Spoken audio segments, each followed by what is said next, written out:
I do believe that it's gonna bring inner peace first. I think many things are gonna have are there. I think there's a lot of neurosis. I'm really concerned about mental health now in everyone, like Hmm. for real.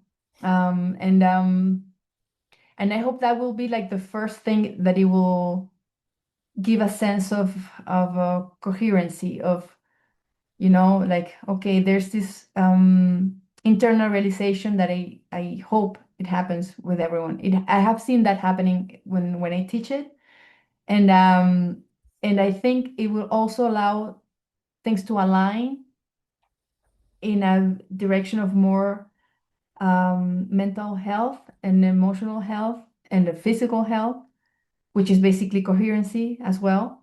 As I said also that last time, expect also the unexpected, but in a good sense, in the sense of improvement, even if that improvement is uncomfortable, you know. Hmm. Things may be changed. Like for instance, you were in a couple and you will no longer be there. You don't know what things will happen, but be for sure it will be for the best. Hmm. That I can say.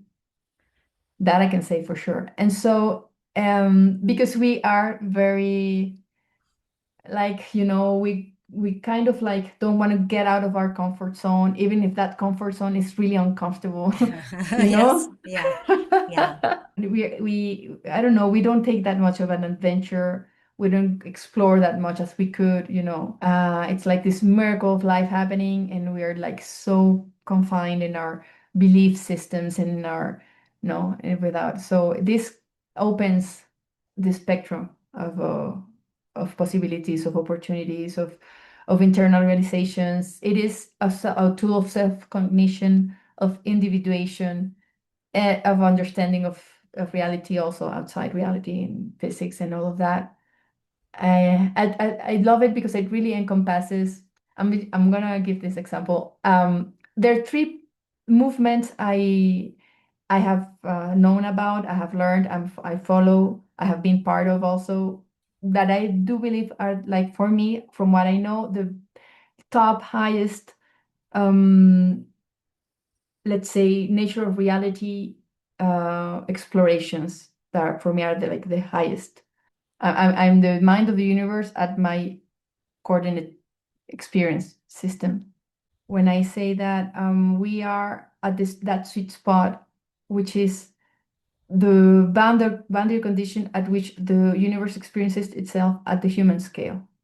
Travel through space-time, the places that I guess you will go to are guided by your emotions. So Hmm. that will take you to a different coordinate, Okay, that makes you sense. know. Yeah. Yeah, because it's your state of being is determining. He said that the action potential to that initiates the pumping of the heart is right there. Oh my God. So he Joe. said that's a candidate for a point of singularity within the human body. Yes. I was telling him when I noticed that when I bring my awareness to the heart and I love the feeling of it, I said, when I notice that I love the feeling of it, it it amplifies. It Yes. so and he said it's because of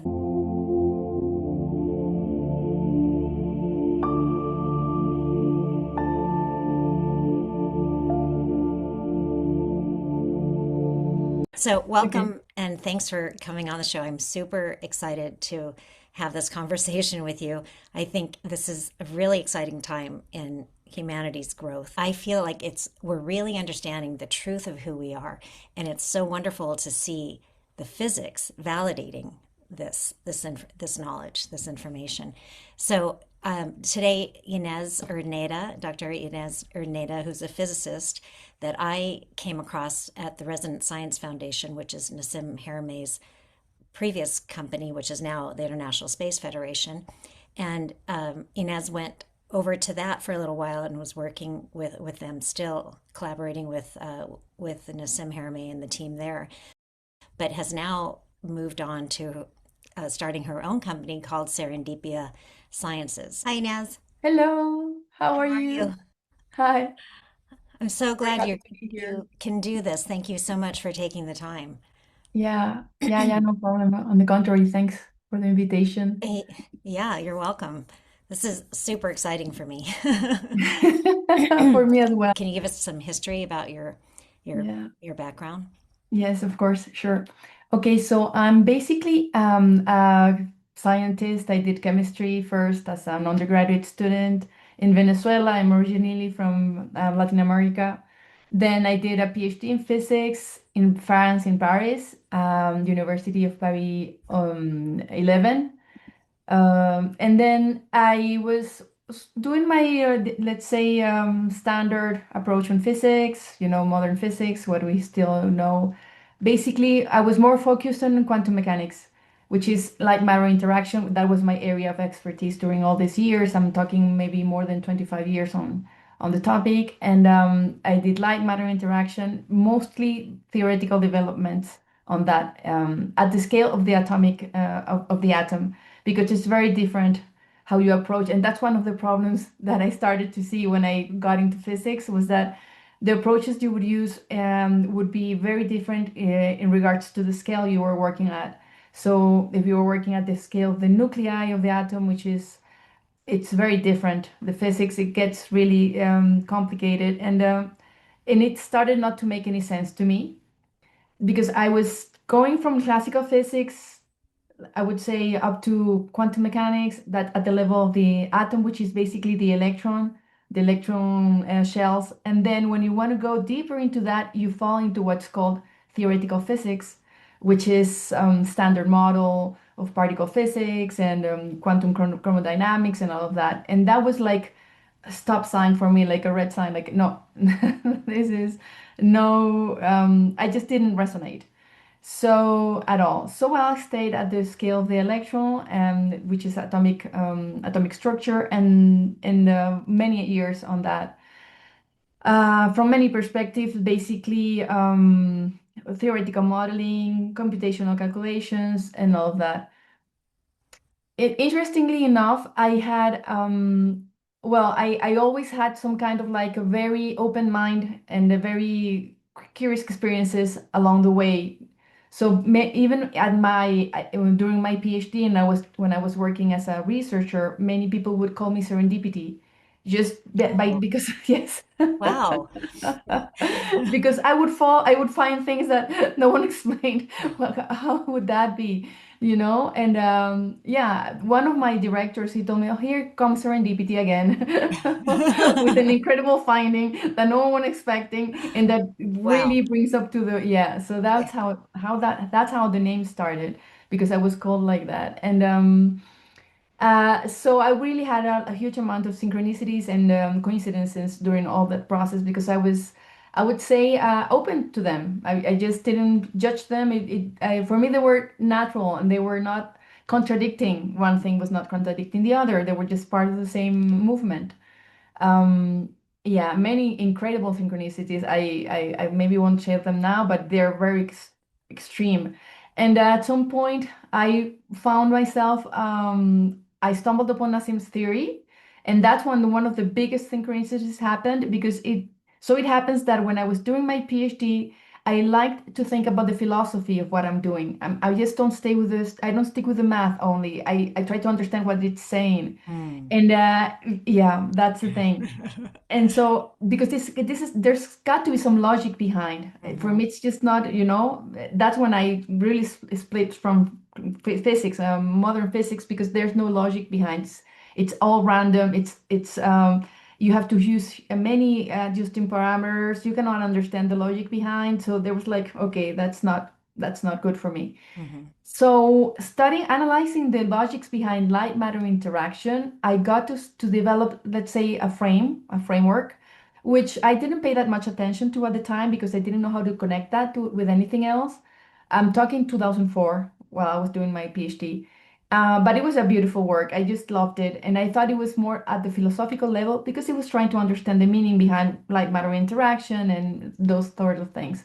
But it did depict something curious, which was a fluctuation. And I said, maybe these are the quantum vacuum fluctuations. But I just, just playing with it. I was just playing. It was just something that was coming from my heart, which was very naive, extremely naive. Then, okay, as years came by, 2014, I find Nassim's work, and I found it because of a post. Basically, a friend of mine had posted something, and it was this double torus dynamics. And I said, oh, wow, this is interesting. I didn't do the equations for that, but I have that same solution, but I didn't develop the equations per se. It was just following the logics of like our interaction. And so when I got into that work, I was curious. Let me see who found them. I want to see these equations. What are these equations saying? Why do we have the same solution? And that's when I found it was a relativity equation. When you insert torque into the fabric of say you put that as a fundamental movement of space. And so I said, oh, that's very interesting. This is quantum mechanics. That's general relativity, and we're finding basically the same solution. So I was really into trying to meet the team. I did the courses on online, the first version they had, which was the delegate course in 2014, and after that I just started getting involved deeper and deeper with the team, this theory and all of that. But always the serendipity was always like on my side. It was incredible. I mean, I could say so many things. Yeah, and Well, at some feel point, free if you want to. If there's anything you want to share, go I ahead. don't know. It was kind of like it just brought me to to places where even the team would get surprised, like the same, the same spirit was coming along. Mm. This is why I'm saying that I did a kind of a screening of the whole from classical physics to unified physics, and there you go. Ah, there goes Ines, and she's going where? She's going to Serendipia Science finally. So when they went to France and I was invited to join them there, and I saw I was coming from France because I lived in France 11 years already, You did your and postdoctorate there or I your did PhD? the PhD first. I PhD. did the PhD, and then I stayed a couple of years, and then I came to Mexico, did a project here at the Universidad Puebla University, Benemérita Autónoma Universidad de Puebla, in the physics department, and then I got into a project back again in France at the Université de Pierre et Marie Curie, also Paris 6. And then, okay, and then I came back to Mexico. We're talking 2015. So, and I knew about Nassim's work 2014. And at that time, the theory was in a, let's say, not as mathematically rigorous as it is now. So Hmm. at that time, it was kind of like a very risky thing to try to present that theory in the universities, um, because it was kind of still in a homemade fashion, no? Even though the the ideas were so clear and it were so brilliant that for me it was like, if you don't see I what know. I'm seeing, then you're not seeing anything at all. I mean, Yeah. okay, anything. Anyway. Thanks for me. I think that was something that helped me out. I was not into the theoretical physics. I was not a theoretical physics. I was not. My mind was not wired as a theoretical physicist, because if you are so, then you probably would not see the value of that. You would see it's too simple, it's too direct. No, no, no, this is not following where are the quarks here, because it is a completely different point of view. That of course you can derive from that all what modern physics says, but it's not that's not the idea. The idea is to move to a level of a deeper understanding. A deeper understanding means a more holistic understanding, no? So wait, so theoretical physicists don't do that or they do that? I mean, no, they don't. They don't. I mean, Okay. no, no, no, they don't. I mean, And why it's do you so think that specific. is? What? It's so specific what they do. I mean, it's so mathematically challenging because that's basically pure math what they're doing, pure math. And so Okay. you lose the sense of what's physically Mm, happening, and you lose the sense of the mechanism. If you have a theory that's having 19 parameters of adjustment, hmm you can adjust there anything. I mean, it's just too many free parameters. hmm And Roger Penrose said that many times. This is just not making sense anymore. This is not correct. hmm Sabine Hasselfelder, I can name many physicists who know that this is not correct. Eric Weinstein, I mean, many physicists who think that that's a dead end. hmm And it hasn't proven, I mean, string theory has not proven Anything, anything yeah. at all. Yeah. Okay, so yeah. So basically, it's a dead end. And if you go to the other scale, which is, so we're talking about the very tiny scale of string theory. But if you go to the other scale, which is cosmological scale, general relativity, what you find is 96% or 95 dark mass, dark energy. So it's a dead end on the other scale. So basically, the only physics that's working for us is the physics of the mesoscale, okay, which is biology, nanotechnology, and maybe in classical physics, of course, and up to a certain level of relativity, because of course we have space programs and GPS and all of that, no? But we are really confined into that So when you say huge that, when you mythology. say that at the cosmological scale, or what do you call those physicists that study that? The astrophysicists? Astrophysicist. Astros. So astrophysicists, they account for, or they basically say 96% of the universe is dark matter, and so, And and which energy, means, dark and mass, dark energy, both. dark matter and dark energy, Yeah, which means that they don't really understand what it is. Is that what that means? Okay. yeah. So they can't describe 96% of the universe. Yes, Yes. exactly. Okay. Exactly. Okay. Which is huge, which is huge. Yes. This means that the physics we're doing, it only understands 4% of it, Okay. or 5 at most. You mean, And so modern physics only understands 4 to 5% of yeah, reality. yeah, Okay. yeah, of what Okay. we call, let's say, objective reality and Okay. and and so on. And this is interesting because you can see now my work is based on a concept which is the quantum of consciousness. And you can see here working in action the concept at this moment because what's modern physics saying is that it's saying that 96% is dark mass, dark energy, and the other remaining baryonic mass, which is a conventional mass that we all know, is only 4 to 5%. Okay. That's a huge separation framework, a very categorical, absolute separation framework, where you have dark mass, dark energy on one side and baryonic mass on the other. Okay. But the thing is that they think they understand this baryonic mass, this 5% of the universe, which they call baryonic mass, they think they understand that in 100%. So their understanding of this is total, absolute. Okay. What if, but then you see the contradiction. How come you think you understand in 100% using 19 adjustment parameters? That makes absolutely no sense. What if you really only understand 5% of this, and the remaining 95% is the dark mass, dark energy that you think it's outside Mm. baryonic, but it's really Part of it. that's really telling you the poor understanding that you have on nature of mass, Hmm. forces and fields, you know? Yes. So So you can adjusting see? parameters for people who don't know. So can you explain what adjusting parameters are? Yeah. Yes, of course. Okay, so the ideal, let's say the holy grail of a physicist is having an equation where every variable is comes from first principle notions. Okay, And what does that mean? so first principle notions means that for instance, if you have the constant of the speed of light constant. That's a fundamental notion. Okay. Okay. The force of gravity, that's a fundamental notion. Okay. Okay. So if you can have a theory that only uses those fundamental constants and you don't have to inject to put, you know, any other parameter that you can fit, that's the Hmm. thing. The Yes. adjusting parameters are parameters that you can feed. Okay, this parameter, let's say it's gamma, and it can have values from 0 to 1. So you could feed it like a tuning.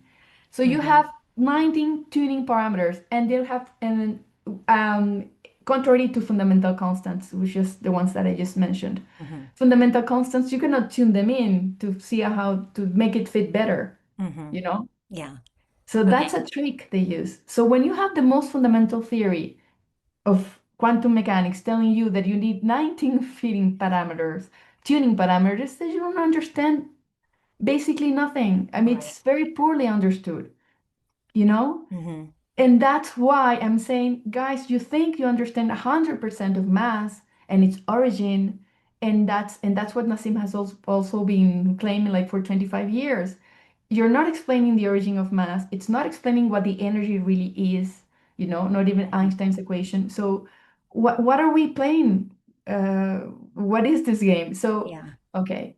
So what I'm saying is that, yeah, this misunderstanding is because we think that that's the thing. That's why it's so important to do philosophy.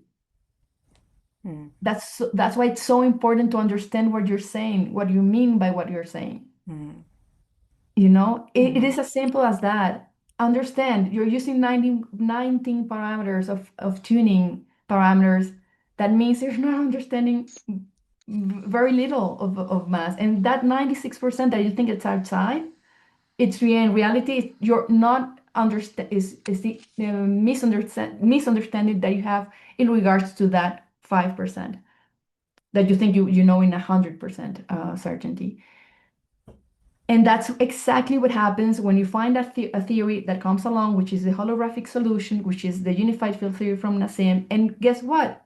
It explains the origin of mass, the origin of fields and forces in 100% without any adjusting parameters. And suddenly, mass, and dark energy disappeared. Because it's You see what accounted I'm for. saying? Yeah, Sure. 100%. So that separation frame that was imposed by modern physics, it was wrong. It was a misunderstanding. Mm-hmm. That was not outside. It was inside. Mm-hmm. It was, you know. Yeah. So that's part of what I'm just giving a little example of what it means to really think through a Mm-hmm. concept and really learn how to discern what you're talking about, Mm-hmm. which is part of a huge part of doing science. Should be a huge part of doing Mm-hmm. science. That's why I consider myself more of a natural philosopher than a physicist. Mm-hmm.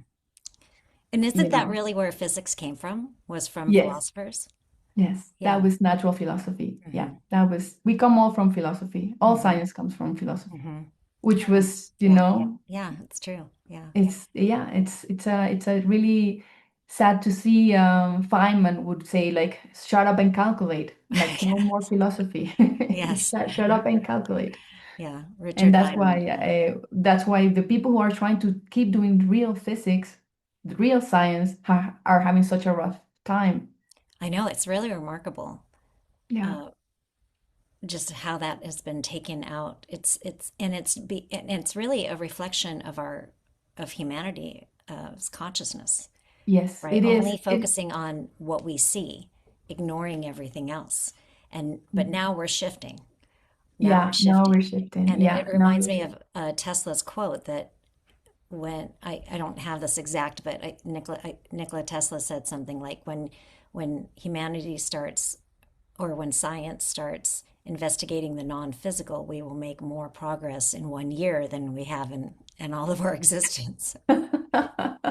Yes, exactly. Yeah, and he was totally correct. Hmm. Yeah, yeah. As you said at the beginning, this is an incredible moment Hmm. to witness. Hmm. It's probably the most important moment in history of humanity. Of course, we can say all that all the time. No, I think this is a major shift. But This, I do yeah, believe this is a major shift. a major. Totally. Yeah. Yeah, yeah. It's so then that's something that I think we're going into this phase transition as a humanity, Hmm. which is basically a boundary condition that we're going through, and it will makes us evolve into a to the next level. But Hmm. at this moment, it's things are really shaky. Uh-huh. Many things are, happening at all levels. But it's basically probably a manifestation of reorganizing information that's reorganizing. Like when you have a butterfly before it turns into a butterfly, the caterpillar Hmm. is just, Yes. Or in and you have the the imaginal cocoon. cells inside. That's a beautiful image because at that Yes. point, it's just a soup. Yes. Cells are just reorganizing and finding Hmm. Yeah. their new structure to become a butterfly. So I think that's the image for humanity at that moment. Yes. We're the caterpillar, Absolutely. so it's absolute chaos and no one. So yeah. So how did you start realizing, the link with consciousness and physics or yeah. Yeah. Um, when, okay, so consciousness, this is another image that works very well. If you think matter as this 5% that we know how to describe, that's like, let's say, the linear part of reality that can be described locally and linearly, right? Okay. Yes. But that remaining 96% that we just saw is also inside matter means it comes from non-local, non-locality, non-linearity. And when you talk about non-locality and non-linearity, then you're talking about um, things which that has boundary conditions that are not well defined, that are not defined yet. So if you think about that, you can feel like if information, if everything is made up of something that expresses itself as mass, but 96% of it is something that, well, we now know it's vacuum fluctuations in an organized regime, but what are vacuum fluctuations in reality? What is this entanglement network that is connecting everything, which is basically that 96% that's missing in the modern physics realm? Then you see that um, everything is just an expression of this information flow. So I like to think about consciousness not as a thing, but as a process Mm. of a process, the process of like a verb, let's say. I like to think of consciousness not as a noun, but as a verb, Mm. and it's the process of this flow of information going through all these phase transitions and permeating everything, like going outside, coming inside, like creating loops of feedback, feed forward, which is those places where we could say, okay, this is self-awareness because we're having that, flow in, flow out, Feedback, that feed you're forward. in feedback, feed forward, that Yeah. you're So really tapping into, and then you say, oh, uh, beautiful. So when I think about that, when I think about consciousness, I think of it as a process, which is why I like to think of let's say of God as a mechanism, of spirituality as a mechanism, not as a thing, not as a not as a noun. It's a mechanism. And it's really like for me, for instance, in my case, I I didn't know that was the word consciousness per se, because since I was a child, I would have many let's say premonitorial dream. I mean, I would have many things that would fall into the category of um, of the psyche, of the movement of the mind, of the psyche. No, so mhm. but for me, as I said, there was no difference between physical reality and mind. I never thought that as a, oh, there's a division here and there's mind and there's physical reality. I didn't know that was a topic, that was an issue Mm. for me, I lived my life like with that integrated as a whole. And then I knew that no, that's not correct from the perspective of the outside. From So did you understand that everything was happening within you? Is that what you mean by you didn't know it was an issue? Like you didn't separate your mind from physical it, reality? not just not I was not saying it was all happening in me, but I would say that there's a level of correspondence between what's happening inside and what's happening outside. Mm, you knew that. Okay. Yeah, I could feel that. Like if it's like a continuum, like there's a continuum, not of everything, of course, no, because then, and you also find philosophical problems like, okay, so then if you and me are talking here, am I product of your imagination? You're a product of my imagination. Now that it's really um, removing the objectivity of it. there's theories, philosophical theories that say that everything is subjective, that there's the only thing that exists is the intersubjectivity, the interobjectivity, which is basically subjectivity. And that's when I say, no, there's a level of objectivity, which is real, which is grounded, not just.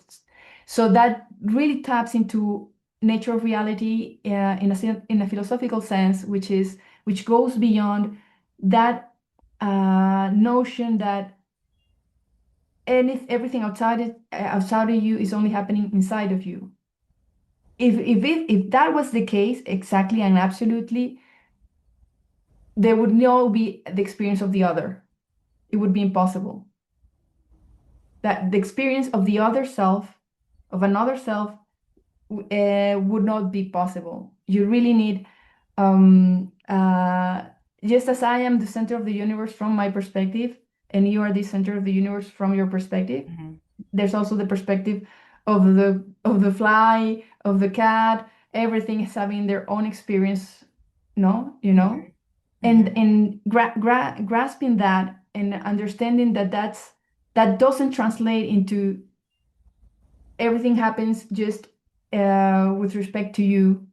It is not exactly like that. There's a mixed state, and that mixed state is what allows um, everything that we see as reality. It is the mixed state. So Okay. Yeah. yeah. I'm thinking about, so, uh, okay, so what I think about is when we have a dream, for example, right? So Mhm. when we have a dream, sometimes we're actually off in other parts of the universe, but I think sometimes we're just walking around a three-dimensional construct of our own mind, right? And Uh-huh. so all of the objects in the dream, and maybe even some of the beings in the dream, right? So like I had a dream once that there was a snake approaching me, right? So there's a snake, and then there's whatever else was in the dream, and I experienced space in the dream. But all of that is appearing inside my mind, my consciousness, right? Yes. So it's one thing, which is my mind, Yes. appearing as many different things, Yes. right? Yes. So I think of this reality as that too. It's one thing, it's the mind of the universe appearing as many, Yes. right? And so each part of that dream, like you are part of that dream, and you, from your perspective in that dream, you are having your perspective, your feedback, feed forward Yeah. dynamic of the totality. Not the Yes. totality, but of this section of the universe, Yes. right? Yes. But Yes. because it's a mind, right? Because the dream is a mind, we can expand our awareness so that we don't just experience ourselves as these two local beings. We can expand our awareness and wake up to that greater mind, Yeah. right? Yeah. That's so that's what I when I've been listening to you all talk, because this is basically Vedanta too, the science of Yes. consciousness, which is Vedanta, right? Yes. So I also had an experience where I felt myself, it was just random. I had been doing a lot of meditations, but and doing a lot of Kundalini yoga and different types of meditations and studying Vedanta. And I had this experience where it was just one evening when I was home alone, home with my daughter and my boyfriend. And I went to lay down next to her, and all of a sudden I felt weightless. Like I felt completely weightless. Like I felt like Mhm. space.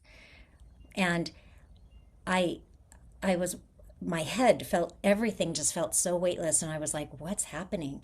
And I looked out into the room, and everything was light. I could see that the walls were light, like, it was just tiny Yeah. units of light, and I could see that space wasn't empty. It had like some substance to it, Yeah. and I felt completely at one with the space. So I was the space, and everything was appearing in me.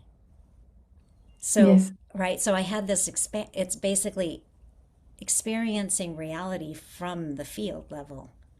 Yes. right? And so then Yes. I Yes. started walking down the hall because I was thinking I was dying because I felt myself rising up like an expansion like this. And I was like, oh my God, I'm dying, like I'm leaving this reality. And it started fading, like everything that I see as material objects and space started fading just like a dream. You know, when you start Mm. to wake up from a dream and it all Yeah. starts to disappear, Yeah. that's it. It was all disappearing just like a dream.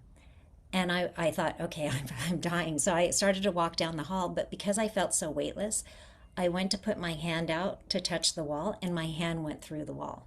No way. Yeah. And I was like, oh, I'm leaving. Like, I'm leaving this reality because I had this understanding. I knew from Vedanta that it was an illusion, Yeah. right? So Vedanta teaches that Maya, which is another word for the creation, Yes. is and is actually Maya is also another word for God because Yes. Maya is the illusory part, is the Yes. creation, which is an illusory part of the unmanifest, the absolute, is what they okay. So Brahman, Okay. they have the absolute, which is the unmanifest, and then the universe appears, or Maya appears within that absolute. Okay. Okay, so I Okay. had this understanding, but I didn't know. I would always walk around after I learned this. I would walk around and go, "How is this an illusion? Like, how is this really an illusion?" And then so that night I experienced it. So I was walking down the hall and I went to put my hand out and my hand goes like the wall was just like a dream, like just Yeah, it you was know, like, yeah, it was no longer solid. It was no longer solid. like Yeah. a liquid. You could go Hmm. through it. Yes, exactly. It just So was you like had changed of right. state. Yeah.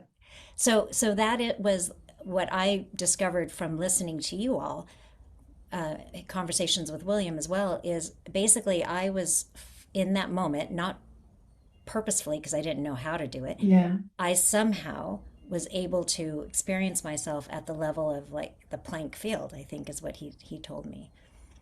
Probably, yeah. So I was below the forces. I was below like gravity and Yeah. I guess the toroidal spin. I was basically down by where the singularity is, I guess. Is Yeah. that, Yeah. Yeah. yeah? And Hmm. that's why my hand could go through the wall. So I was below the forces. Yeah. So back to what we were saying is I feel like it's a mind. And so we can become aware. It's like waking up from a dream, right? So when you're in the dream, you think you're the dream self and you experience a dream reality. Now, so as you start to awaken in the dream, you can still experience yourself as the dream self, but you have a different perspective. You now understand it's a dream, and you can, because you have that greater perspective that it's a dream, you can make things move or you can change things Yes. in the Yes. Yes. dream. You have, of course. Yeah. And I just feel like this is another fractal of the dream. So we wake up from that dream into this dream, Yes. and we can also wake up from this dream and realize that we are this greater field that's holding all of this within it. And that Yes. is essentially what in Vedanta they would call unity consciousness and ultimately enlightenment. Yes. Yes. I think it's beautiful because when you talk about the universe, the first thing that popped into my mind is this universe is also embedded in a larger universe. Hmm. So this, so Yeah. that's why I'm saying that it's not really absolute. Yeah. It's it's beautiful and it's kind of the two sides of the same coin, let's say. Hmm. Okay. So in order to have, that's why it's for me it's been like the experience of the whole, it requires the experience of the part. Hmm. And that's a paradox, which is very, very a beautiful paradox. And so yeah, so that's why I think boundary conditions, understanding this crossing of the events horizon of these boundary conditions that you're talking about from this dream to this other dream, I would say the same. I would say that this is a dream embedded within a dream, embedded within a dream, Mhm. like the Russian Yes, doll, the like the Russian dolls. Okay. Marushka, what are they called? La matrushka, Matrushka? Yeah, matrushka. yeah. Exactly, The that's the word. nested Russian dolls, yes. The Yeah, matrushka, yeah. exactly. And those matrushka, and then you would say, so you're iterating in a fractal, I would say, Hmm. iterating in a fractal. But what happens is if you change your fractal?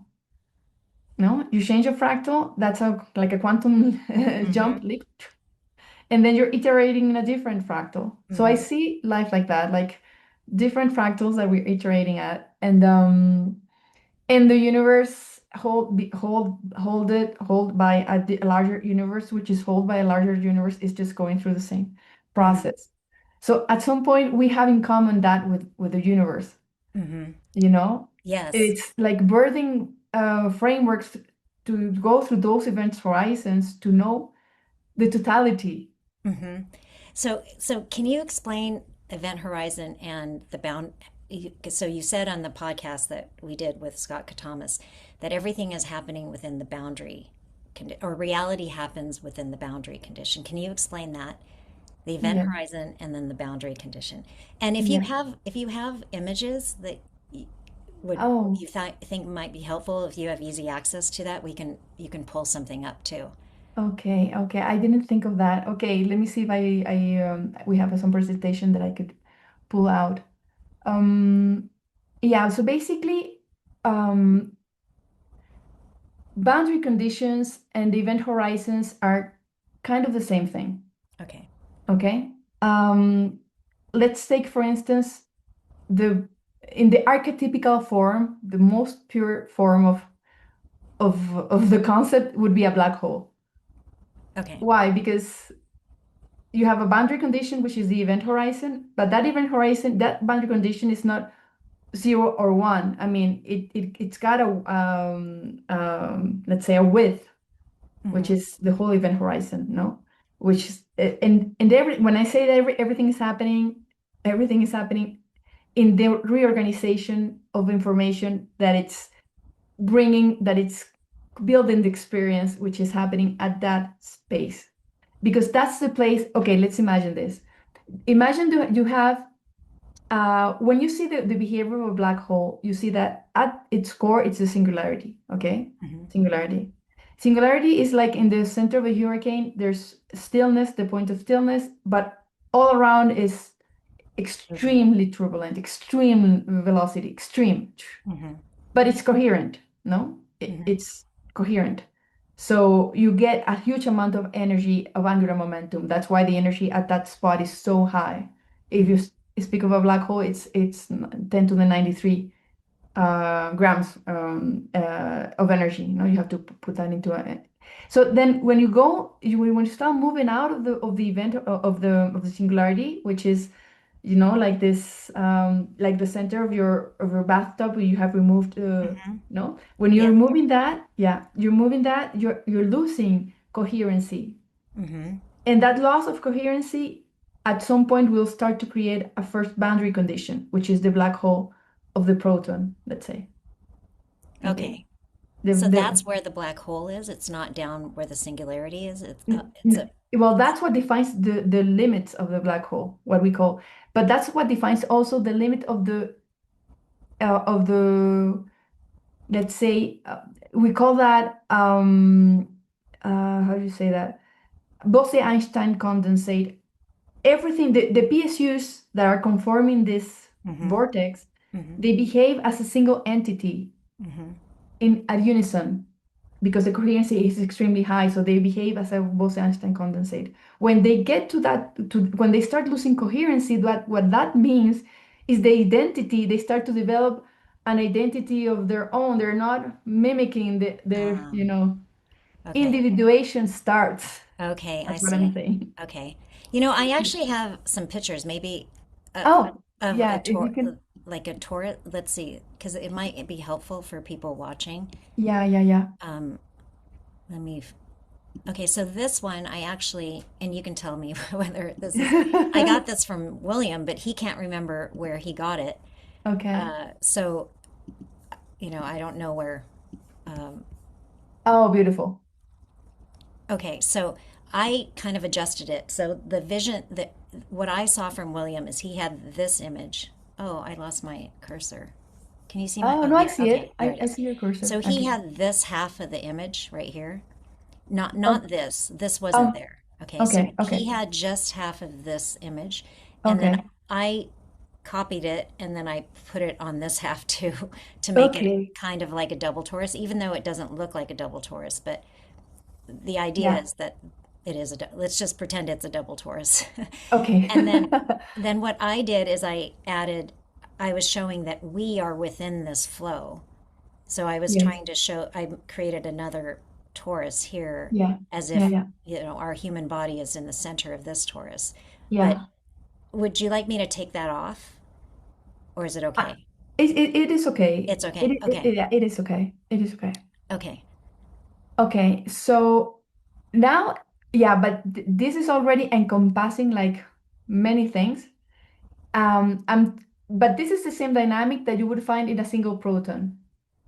Okay. Okay. So we So can let's, pretend that this is a proton. yeah, it's a fractal. Exactly. Let's Yeah. stay, in fact, not only don't remove that image, let's keep that Let's use basic that one. image. Okay. Yeah, because that's the image that's gathering everything. Okay. And you'll see that that's a fractal, that's the kernel, that from that behavior you scale it up, and that behavior is not and it's not starting at the proton. Of course, it goes to the Planck spherical unit as well, and it goes inwards infinitely to the inside, because the Hmm. dynamics, the principle is the same. Okay. So So that mechanism is, let's say, sacred. It's a mechanism of consciousness. That's what I call a quantum of consciousness, that the thing. the feedback feed forward Yeah, dynamic of yeah, a PSU or a proton yes. is a quantum of consciousness. Exactly. And Okay. you can scale it up to the size of the black hole of the sun, at the center of the sun. That's another quantum of consciousness. And you can scale it up to the center of the universe, which is also a black hole, and that's another quantum of consciousness, because they have boundary conditions. They are confined. This dynamics is confined. It creates confinement in a certain region of space. So like all of these, because the idea is here, so here's particles of matter, it says quasars, spiral galaxies. So within this universal mind, which we know isn't just one of Yeah. these, it's infinitely large and Yeah. infinitely small.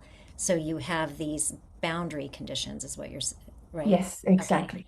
Exactly. So this boundary condition makes up, so let's say that there's the galaxy, the Milky Way is in here somewhere, and Exactly. that's a boundary condition. Exactly. Okay. Okay. Exactly. Exactly. Okay. And you see that in modern physics, they will tell you that the size of the electron has nothing to do with the size of the proton. It has nothing to do with the size of the cell. It has nothing to do with the size of the planet Mm. and of the galaxy. No, no, no, no, no. No. What this is telling you is that all scales are deeply entangled. They are, because everything is just happening. Reality is only happening at the event horizon, at that A- sweet spot. And so when you said event horizon, that's right here. So for example, like if or here, which so that would be here is the event horizon. Yeah. Okay. So Okay. here's the point of It would be, singularity. yeah, that's a singularity, and all that region that where the defacing started and creates the whole volume of it, because at the end it will close the loop. It will close the loop, Okay. and it will define, uh, Okay.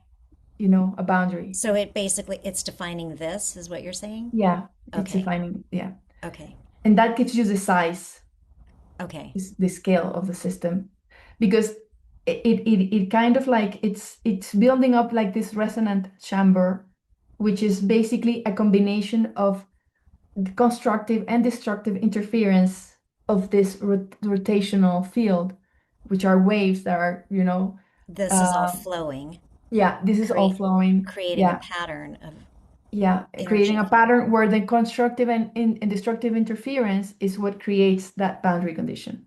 Okay. Because if it was just only constructive interference, then everything would behave as a Bose-Einstein condensate, which is everything is one. All PSUs having the same identity. All Okay. PSUs having the same identity, a collective identity, let's say. Okay. They all share the same wave function. It's kind of what you say in quantum physics, quantum mechanics. But when the dephasing starts, when you start losing the coherency, Which is which, here, up here. yeah, let's say, yeah, it's difficult to say. You will see it in the, yeah, let's say when it starts, the steepest part, that's coherent. And then when it starts to curve, Okay. yeah, that's when you're starting to see that there's the coherency, because that's what's making it, like Curve. start to create the boundary condition. Okay. And then uh, at some point, um, outside that boundary condition, everything is defaced. There's no longer coherency, no? Okay. So the boundary condition is that place where you have a combination of constructive and destructive interference that creates that individuation of the entity, Okay. this Okay. individuation of the entity. And Okay. it also allows, of course, it's not a closed system, because that destructive interference, the part which is destructive, the part of the interference which is destructive, allows for information to go out, like Hawking radiation. Okay. No, it allows that. So that's what you say, the size of the grid, the size of the, what Nassim always mentions as the size of the grid. No, it allows for information to leak out.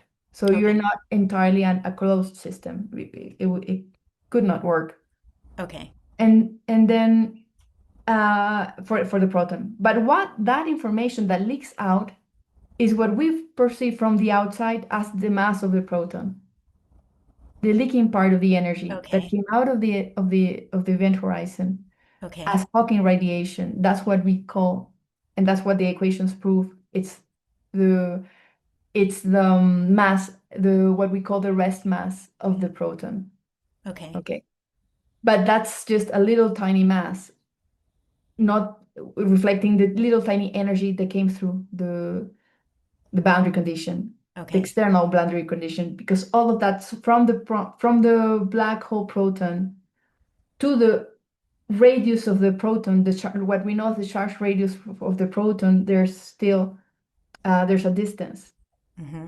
And that all that is it's a boundary condition. All of that is part of the boundary condition, Okay. where the structure of space-time is organizing, losing coherency um, and building up this boundary condition.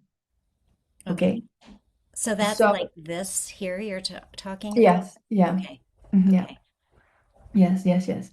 And it happens really fast. The part that is really, really coherent is very, very, because it's almost like it's very steep, it's very Right through steep. here, So yeah, yeah, yeah. So that distance, if you see the horizontal. yeah, that Yeah. horizontal plane, you will see that distance is extremely, I think it was of the order, I don't know, of 3 or 4 planks or something like that. I don't remember now, but that's Okay. really small. Yeah.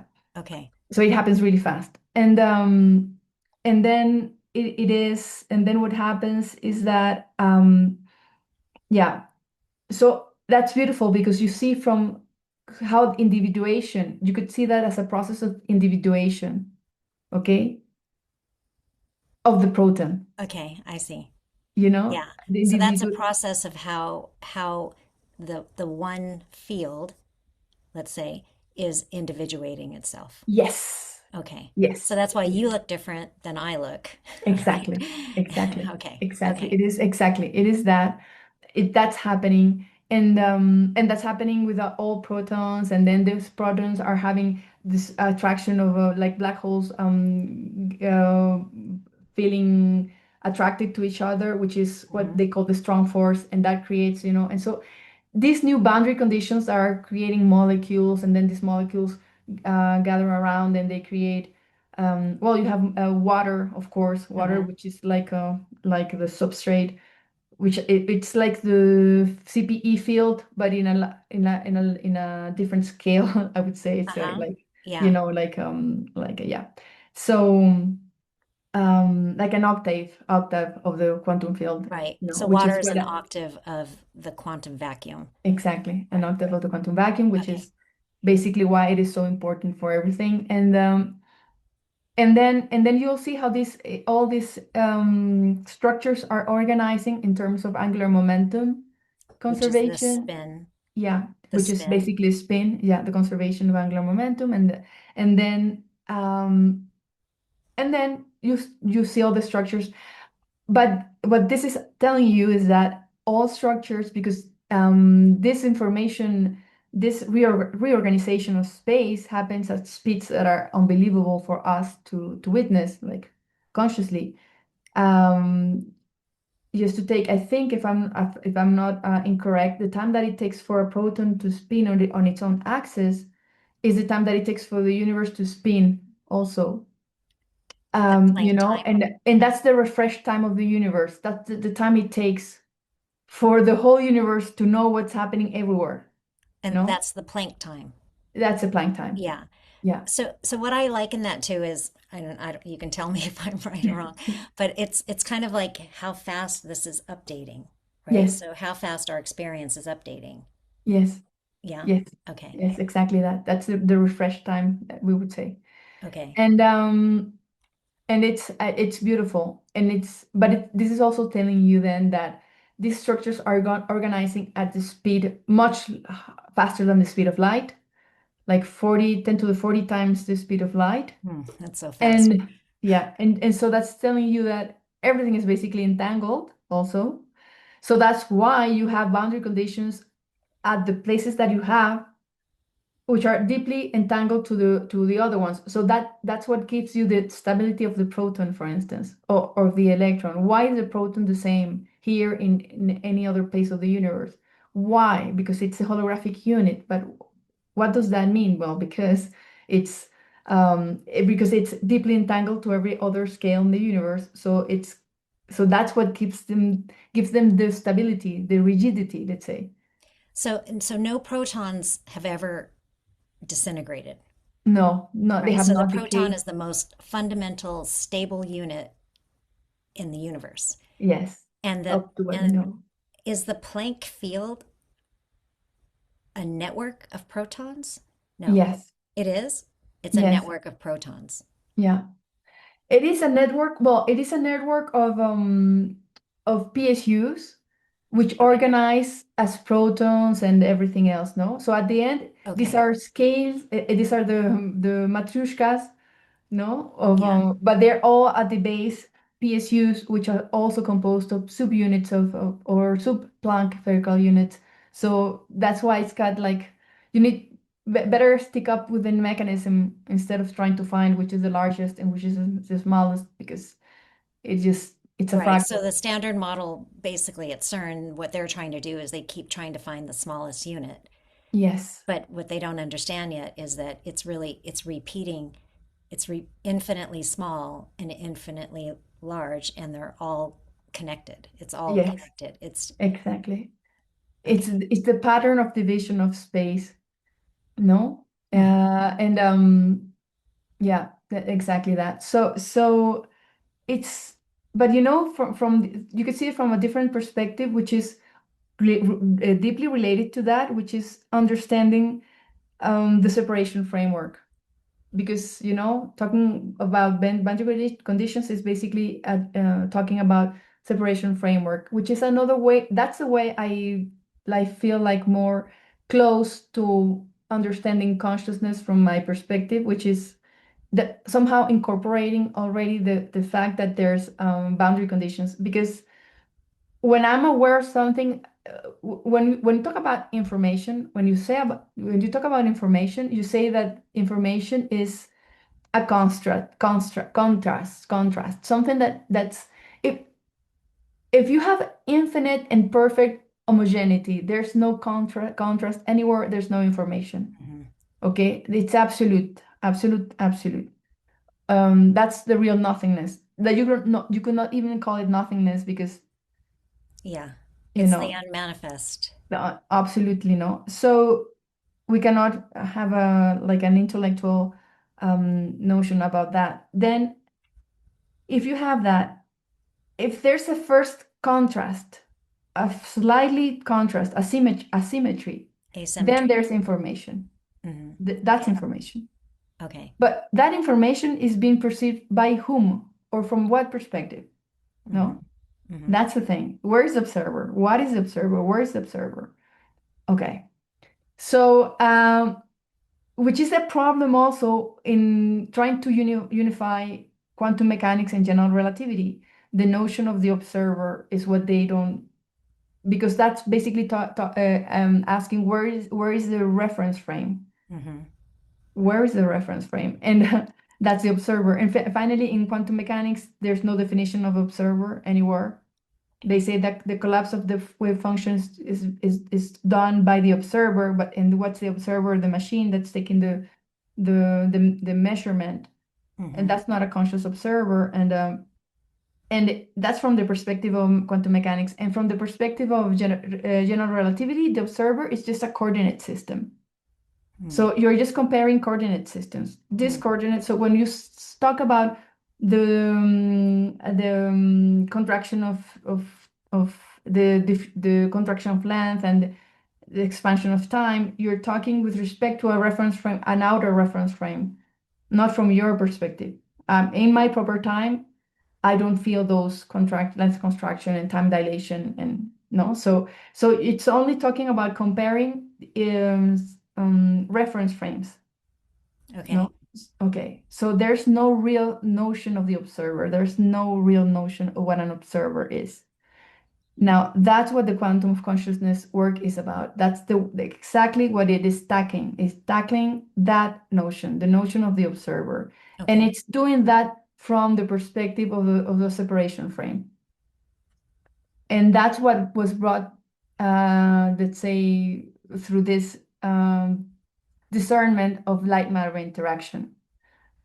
Light matter Okay. interaction brought this like understanding of the logics behind light matter interaction was what brought about this notion of a quantum observer. At the end, it builds an observer which is constructed of classical observers to build a quantum observer, and that's the reducible representation of the observation phenomena.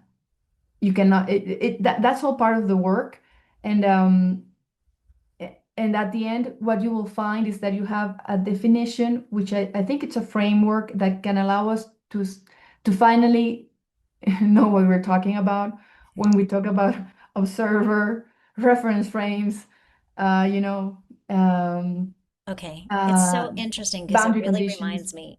Sorry, what did you just say, that last part? boundary conditions Boundary. also. Okay.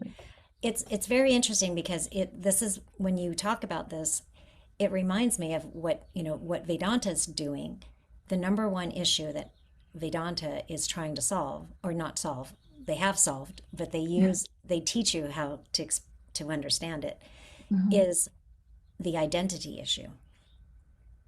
Okay, so mhm. we in our normal experience, what we're experiencing, we always feel like we are the subject experiencing an object, right? Yes, So yes, that object can be space, or that object can be the body. I'm still, I'm, I can see my hand over here. I can see this pen, right? So yeah, I can see the computer. I can see the wall. So I'm a subject experiencing these objects.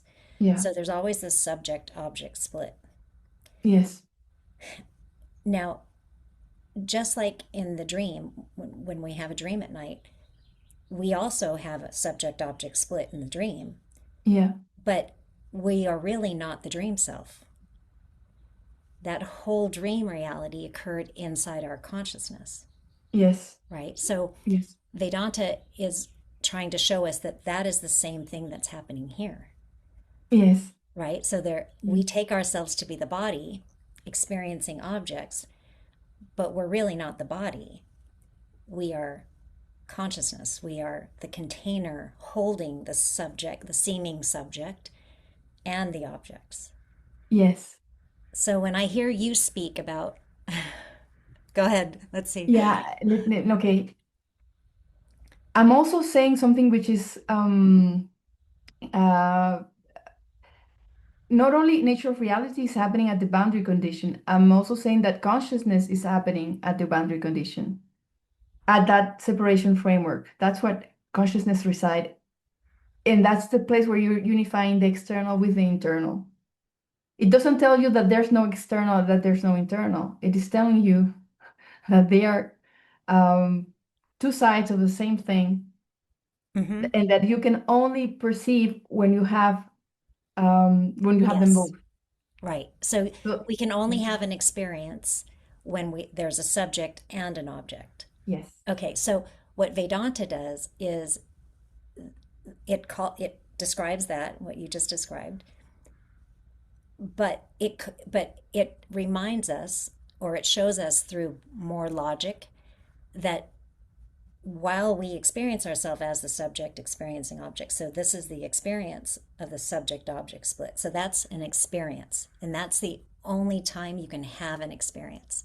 okay. It's when you And have this. I wanna include the experience of the other part Okay. on you as well to close the loop. Oh, okay. Okay. So the Yeah. object is What also you think of as a subject, as an object, is also looking you as an object. Okay. okay.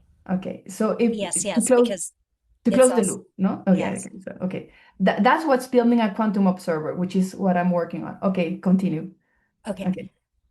Okay, so but what they're saying is that is all part of that double torus dynamic. So they don't use the word double torus dynamic, but what I've mapped it to is Hmm. that subject object split, right? The double Yeah. torus dynamic is what Yeah. creates the experience, Yes. right? The Yes. experiencer, the Yes. experience. So, but what they're saying is that is not who you actually are. You are the container in which both the subject and the object appear. Exactly. Yeah.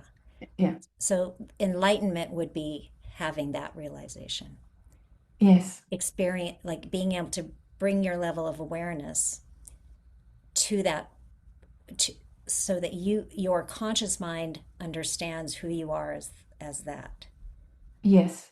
That's what Vedanta, that's the subject of Vedanta. Oh, But it maps, yeah, but you in Nassim's work and your work is mapping perfectly to Vedanta in terms of the subject object split.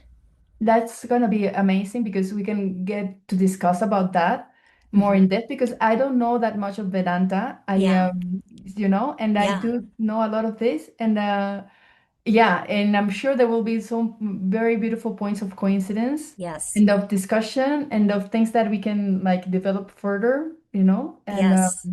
yeah, I Yeah, I would love know. to share that with you. Yeah, Yeah, yeah, absolutely. yeah. That would be amazing. That would be amazing because yes, So one um, thing that you talked about that night that we were on that show is the anchoring point. So you're saying that reality happens within the boundary condition, yeah. right? And then and then you talked about how we can, I guess, serendipity is about changing your anchoring. Can you explain that? Yes, yes, of course. Okay, so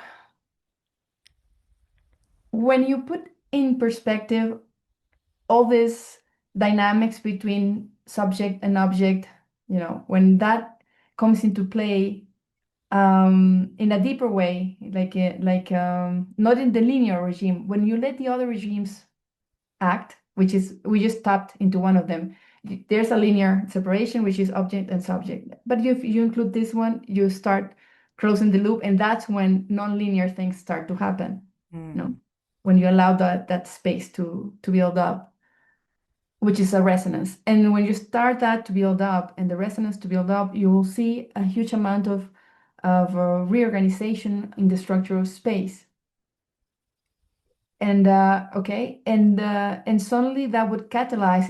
It's like a catalyzer for changes, for changes. In fact, I could call that the logo that, well, it's represented in the logo of Serendipia Science, but that's also the most important part of the work. You could call that the code of mutations. It is It's kind of like that's what I think of the I Ching as a kind of a a simplification of the I Ching in a different framework, which is the Book of Mutations. That's how the I Ching is called. The In book of mutations? El libro de las mutaciones. Oh, The Book of Changes. That's how it's called. oh, the book of changes. Yes. Oh, okay. Okay. And depending on the yeah, some people call it the Book of Mutations, the Book of Changes. And this is the code of mutations. This is how I called it. And so it is about, and what is it that it's mutating? It's mutating it's your frame, your Your frame of your reference, anchoring point. your Yeah, your anchoring point. point. Yeah. Okay. Yeah, that's what's mutating. And because that's happening, then in response to that, all of the reality or many things in your reality are going to be changing, but will change in an immediate way. Um, Can you give an example of what you're yeah, talking about? yeah, yeah, for sure. And that's when you say, "Whoa, what a serendipity! What was that? What happened?" Um, okay, I'll give you one example. I was This is not something that I do consciously, just to say no, because I think that this is a sacred place that you should not, interfere. Like, it's a resonance. A resonance is something that builds. It's like when you have two mirrors and you put in these mirrors out of the distance that allow for an experience to recognize itself on both sides and then manifest itself and express itself. You know, Say that again. it's Sorry. the space in between, which is also another way of calling my work, the science of the space in between. When you have two mirrors, these mirrors maybe at a certain distance. um in fact, all reality is a resonant projection also, no? Okay. But what does that mean? That you have two mirrors here, and there's a huge amount of information which is not resonant with these two mirrors, but there's one that will recognize itself, an experience that will recognize itself in both sides and express itself because it's in a resonant condition. Okay. No? Okay.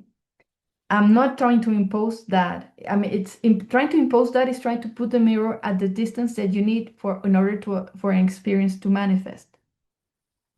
No. Okay. Okay. This is um if you do that, your limited consciousness is not going to allow for the best outcome to come, Hmm. Okay. you know. Hmm. S- So a real resonance, let's say, what I say, a sacred link is that which you don't try to manipulate in conscious Okay. awareness. You just let things be Okay. because uh, you know, This is because beautiful. Yeah. yeah, because Yeah. these two mirrors, they will find their place through resonance. The resonance can guide it in such a way that that experience will be able to manifest itself because it found itself in a resonant condition, and so Okay. it pops out. Yeah, and keeping that in mind, when I was okay, so I did an okay, so the quantum of consciousness. I wanted to write that down.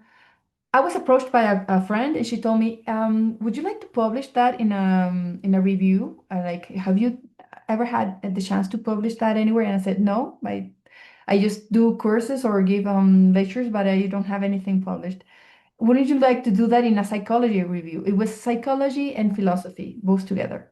And I said, "Well, that's a perfect place." Okay, because I'm working the notion of the observer, no, so I could frame it on that level. And so I wrote the article, and it was accepted.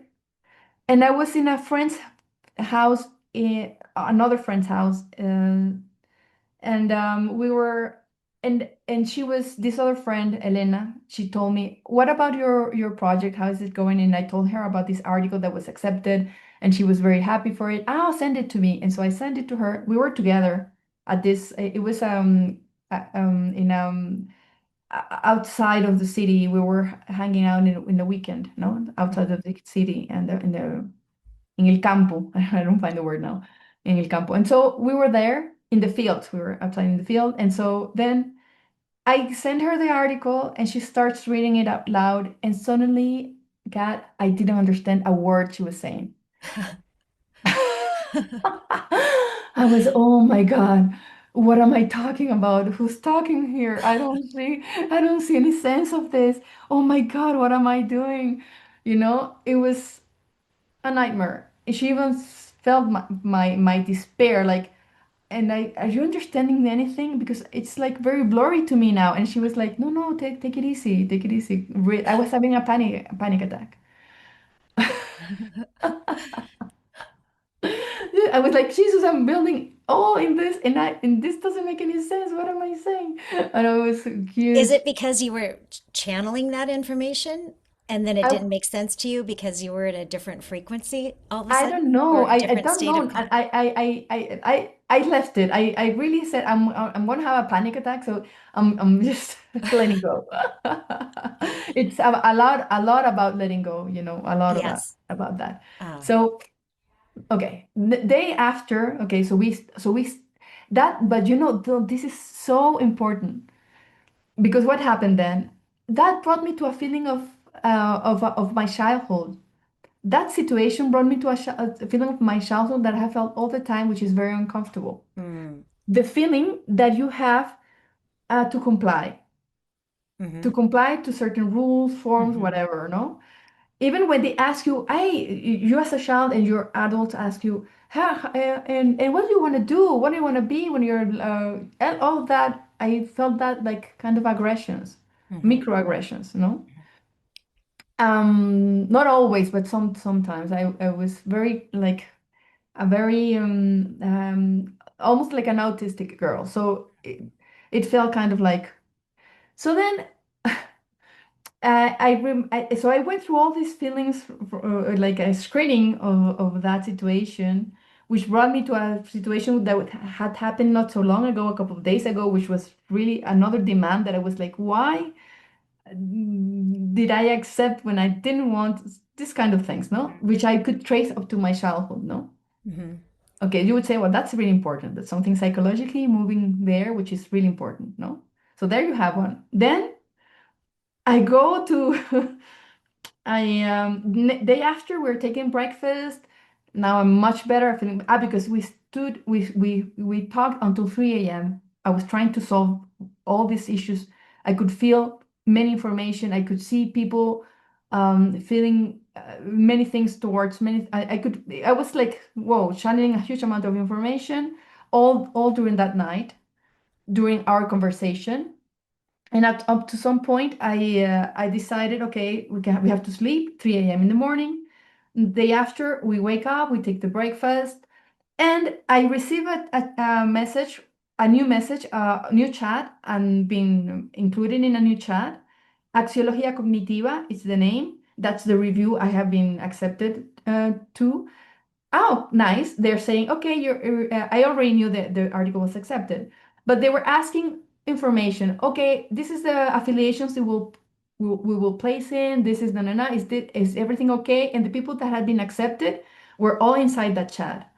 And I said, okay, let me see what are my credentials? Where are they putting in that? And they were putting International Space Federation. And I said, no, I'm no longer there. That wouldn't be correct. Mm-hmm. And Serendipia Science. But then I got again into oh my God, who's gonna say this is a serious work if it comes from Serendipia Science? So I got again into this, Oh. okay, Mm-hmm. fear of acceptance. No, no, no, no, no. Mm-hmm. Serendipia Science, who's gonna take that seriously? Okay, because of the name, blah, blah, blah. Okay. So, but I said no. This is the name Serendipia Science. I'm the CEO. Blah blah blah blah blah. Okay, so that happens, and I see right after me comes a second person who's saying her experience. No, no, this is not how you should name it. Da da da. And this person, I read her name, and I said, oh, how funny. This is all happening in Spain. These are people discussing from Spain, and I see this name, and I say, oh, Elenita, how funny. She has your second name, and she says, oh, she's my nephew. Y- The person I'm sitting next to that I'm taking breakfast with Oh. Oh. is the aunt of the other person in This Spain other in this chat. person who is appearing in this chat right after me to say, "Hey, cuckoo, I want to say in my case it's like this, na na na," and I say, "Elenita, is this someone from your family?" Yeah, yeah, that's my, yeah. I mean, I was like, what? And so in the chat, when I was feeling like, who's gonna take seriously this? No, no, no. I had a direct example of a serendipity happening at that moment. So I write, hey, I don't know, Karen, I think was her name. I have your aunt just beside me. Can you believe this coincidence? She said, no way. So we put the, in the, yes, here she is. And So right when you're thinking that that's the wrong name, yeah, that's who's the going to wrong take me name, that I don't seriously, then know you what have, I'm doing, that yeah, what is this coming from? I'm having huge amount of serendipity. doubts. Yeah. This huge serendipity comes along and Yeah. wow, yeah, no, no, no, come on, that's Yeah. how I have lived all my life. It's just like that. So Mm. it just goes high, like larger, like it Hmm. comes stronger, stronger, Hmm. stronger. It feels stronger. And that was for me just beautiful, and I was like about to cry again. I was like, I cannot believe this, because I was having such an what I thought was an energetic attack Hmm. for not going forward with this work. And so, Hmm. and it has happened to me in other opportunities, and it's very strong.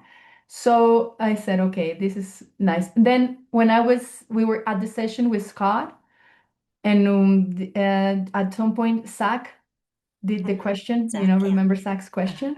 And then he wrote me in private, and he sent me his ideas and what he calls reciprocals. Reciprocals. And he was developing what he tried to ask me during the session. And I found that it was an incredible, incredible coincidence that what he was talking about is extremely related to what I was talking about and developing. Only that I don't call it reciprocals, I call it a complementary opposites. I Mm. have that exact word for the Mm. work, but it's exactly what he was talking about. And I found that curious because he was reassuring me. We were both reassured in something that we had no control over, Mm. no control over, Hmm. We're not trying to control it. You mean that the meeting at the Coincidence. podcast, Yeah. and then We you're didn't both control that. right. He was surprised of me saying everything's happening only at the boundary condition. Hmm. So that's what it said. Oh, this is curious because that's how I think as well. So he made the question, and so we Yes. went deeper into Hmm. this synchronicity, and we Yes. found out that we were basically very close to the same concept, Yes. to the And same concept. now with Vedanta, like I'm sharing with you that this has been the science of consciousness. So Vedanta is really a science of consciousness. It's not a philosophy. It's not a belief system.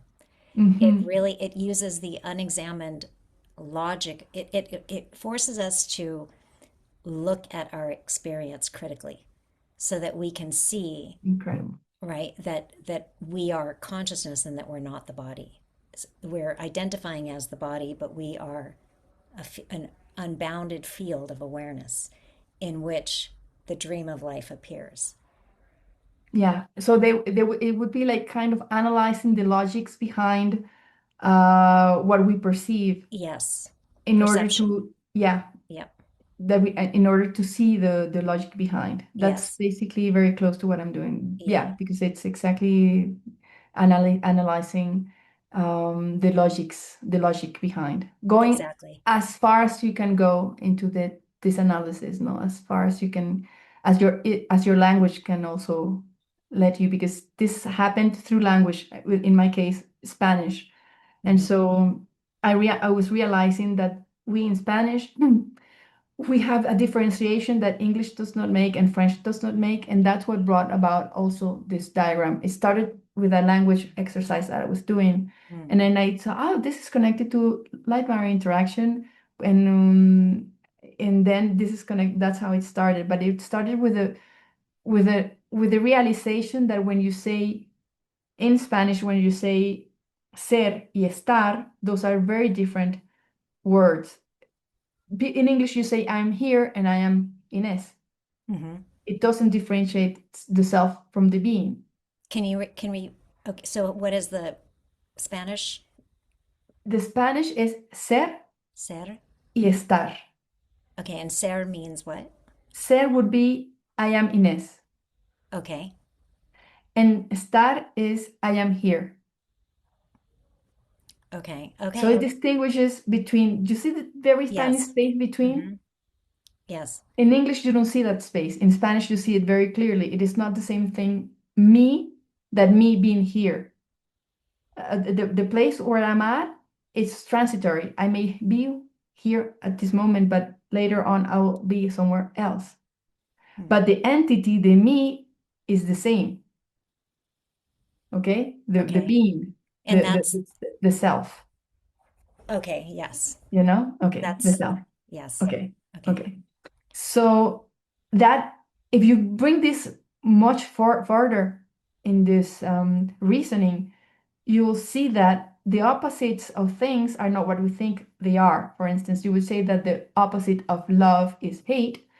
And so it seems, so no, it is a linear opposition, but it's not the real opposition. A deeper opposition would be wanting to love.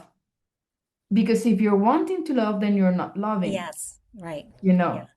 But Yeah. that doesn't mean that you're hating. Right. So you Yeah. see all Actually, this, I would never say that hate is the opposite of love. I would say that fear is the opposite of love. for instance, you Yeah. know, but Yeah. that makes a But different yes. framework. That's your psyche and how it understands, opposites, Hmm. how it understands dialectics and duality. Hmm. So from that space, you're building your own reality. Hmm. But that's your frame. That's your Hmm. separation frame, Hmm. you know. Hmm. And mine is probably different. And then from that perspective, I build a reality which is guided by this separation framework, which whereas in everyone's case is different. But Hmm. the pattern is the same. I mean, the mechanism that builds up the the conscious experience is the same. The double torus, the Yeah, the flow double of, source dynamics, yeah. exactly. It's the Okay. same. It's Yes. just that it will bring forward different aspects depending on your frame of separation. So, Or so the structure of reality is very simple, but yes, the complexity within that structure is very complex. exactly. It's There's extreme. It can bring a huge amount of complexity, a huge amount huge of amount of complexity. complexity. But if you see it from the correct angle, like not to the correct angle, but there's an angle that keeps it Pers- simple. right, a The perspective keys, that keeps it yeah, simple. it Yes, keeps it simple. Yeah, it yes, keeps it simple, and it's very straightforward and it's very direct. So it allows you for not to get so lost in yes, translation. You know, yes, like it is very very accurate, and it helps in self cognition and yeah, individuation as well. So and it also brings a huge amount of information into physics, because basically physics is how you understand natural reality yeah, exactly. at the end. So Yeah, it does complement, it does brings it closes the loop. It really closes the circuitry, yes, yeah, of the experience phenomena. S- so, and that's why I say that it touches physical reality, philosophy, and psychology. yes. That's that sweet spot Hmm. where they all meet. Hmm. And also you could see it in UAP phenomena, CPE, which is 0 point energy, and the consciousness, and they all overlap also at that same place. Can you explain that? Yeah, yes. What's missing? Okay, so we have here, we know that unidentified aerial phenomena is real. Hmm. We know that 0 point energy is real. Hmm. It's been proven. Yes. So zero point And energy just is the field of energy that we exist in. So, exactly. and it's made of those tiny, it's like an ocean of these tiny units of light or Planck spherical units, Yes, which exactly. are Rotors, you photons. could say, Yeah. of And they fluctuations, have which that are double, really yeah, they rotors. have Well, that double those are torus the exactly. dynamic. Okay. Yeah, which are, in my view, quantums of consciousness. So they're creating Yes. reality from that place. Yeah. And it's a kind of like a proto-consciousness, you could say. So then, um, and then you have consciousness, which is the phenomenon of awareness, self-awareness, of perception, of you could see that these three aspects of reality, because I know I'm conscious. Well, it doesn't matter if I know what consciousness is or not. I know I'm conscious. I Mm-hmm. know there's UAP phenomena, Mm-hmm. and I know there's CPE because Uh-huh. we have measured them. Mm-hmm. Okay, so these three things are deeply related to the nature of reality, deeply related to the nature of reality. But then you could say, okay, so then if there's a place where they overlap, what is that place? What's lacking in this, you could say, if they're being all addressed from the scientific perspective, then it's okay. We're getting there. But I would say it's not completely true because we are not really understanding what's the nature of the translation between the inside reality and the outer world.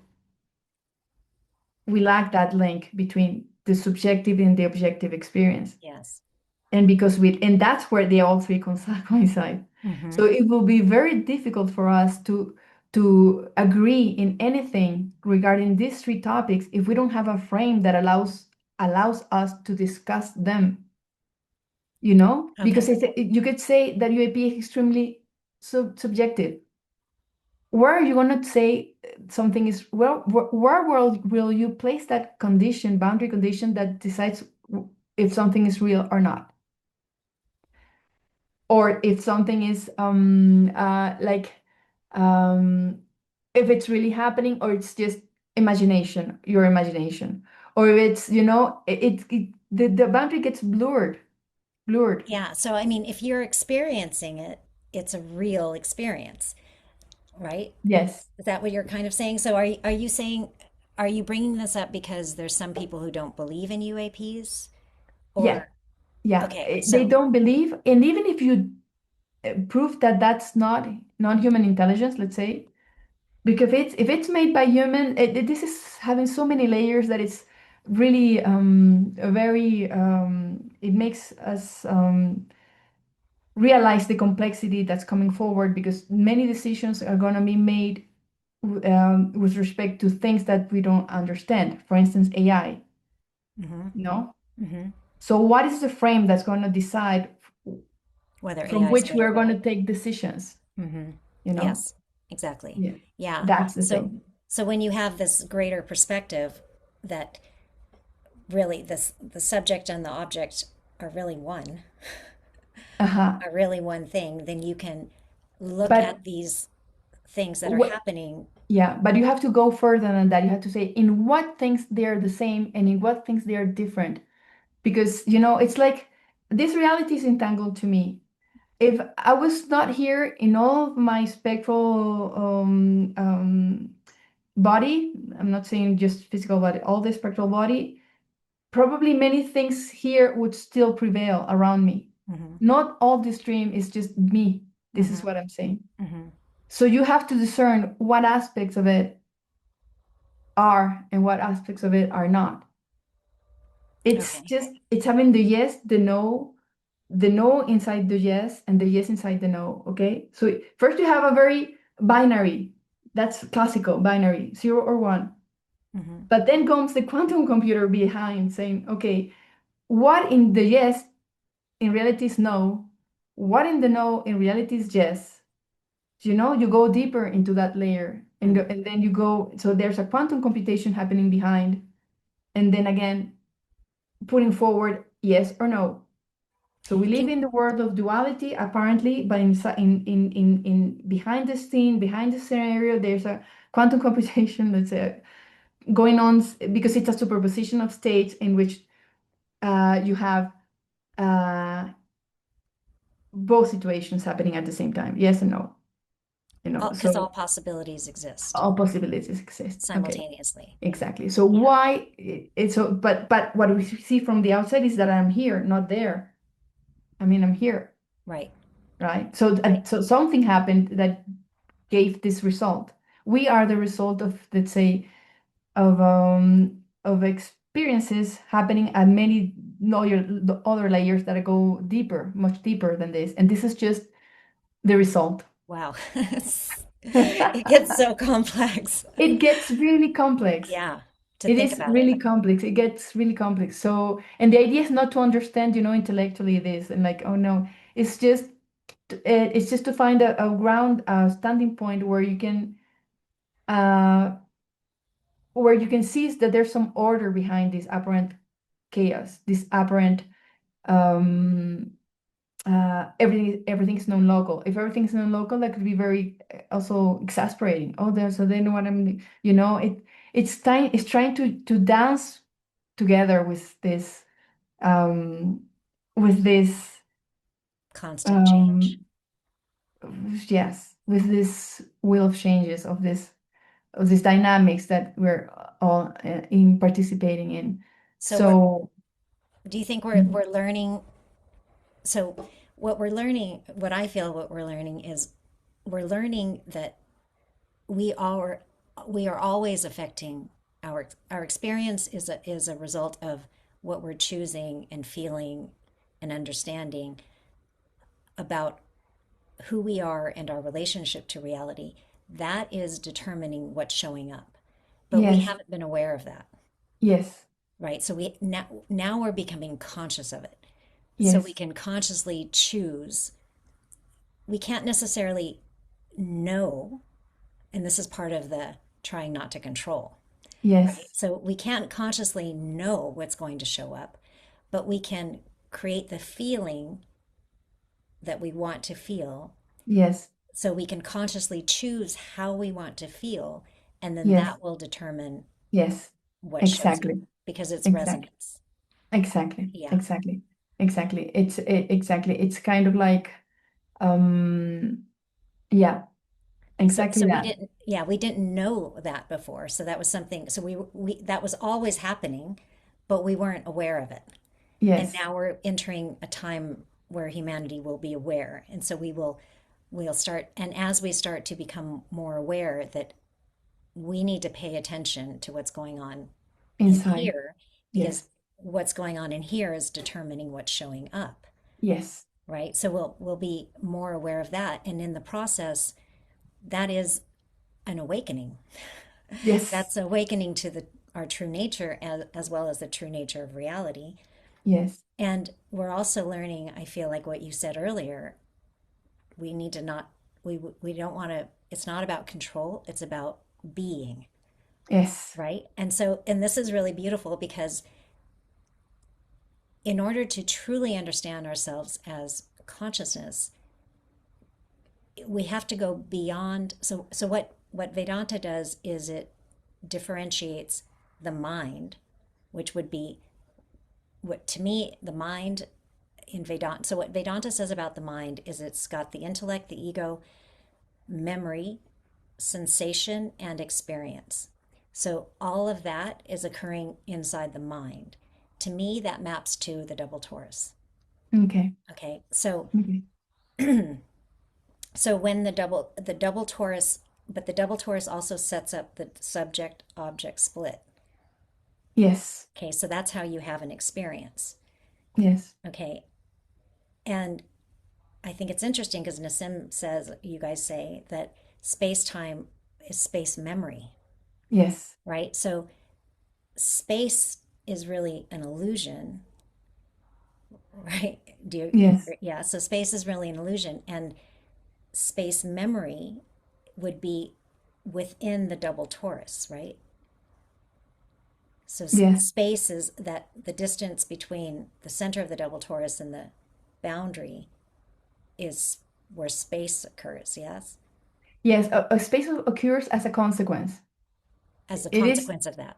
yeah. Yeah. It is not, yeah. It is, yeah. It is And kind of that's like where that. memory happens, right? So memory is within space, is it Yes, written on the fabric of yes, space. yes, yes, So that whole double torus, let me just pull this up because it's easier just to look at. So the whole, right, so this is where memory is happening. Yeah. mm-hmm. So Yeah, let me try to. So what Vedanta calls the mind is this. So this would be our seemingly individual mind here, Yeah. the universal mind or God's mind would be this. Although it's not just one thing, it's like infinitely large and infinitely Yeah. small. Yeah. Yes, of course. Yeah. So, so this your model maps beautifully to what Vedanta is saying, and that is that memory happens within what they call the subtle body. So this would be the universal subtle body, and this is our subtle body, and that that is where the memory is here. So memory for each one of us would be in this double torus, which is really part of this greater double torus. Hmm. Yeah. Yeah. And so so well, what Vedanta and like teachings like Vedanta say is we want to just rest here, rest in that, in the heart or in the singularity. And that's how you experience being, just pure being. Hmm. And you're in that case, you're below the mind, you're beyond the mind. When you rest, like when you bring your attention into the heart. So the idea is the I am state Yes. is when you bring your attention into the heart and just rest there, that is the I am state. Okay. Okay. Now I think that's really interesting because when you're resting there, so you don't feel like a person, you just feel like an awareness, Yes. right? So there's no like sense of individuality, there's just a sense of I am, right? There's no story of who you think you are. It's Yes. just a sense of just being. So Yes. when we keep resting there and resting there and resting there, we eventually will expand out and then we become part of this universal mind. So, but I Yeah. think what's interesting is when we rest here, then we don't resist. And that allows our vibration to raise. And then that creates, that allows things to be more serendipitous or allows for more Yeah.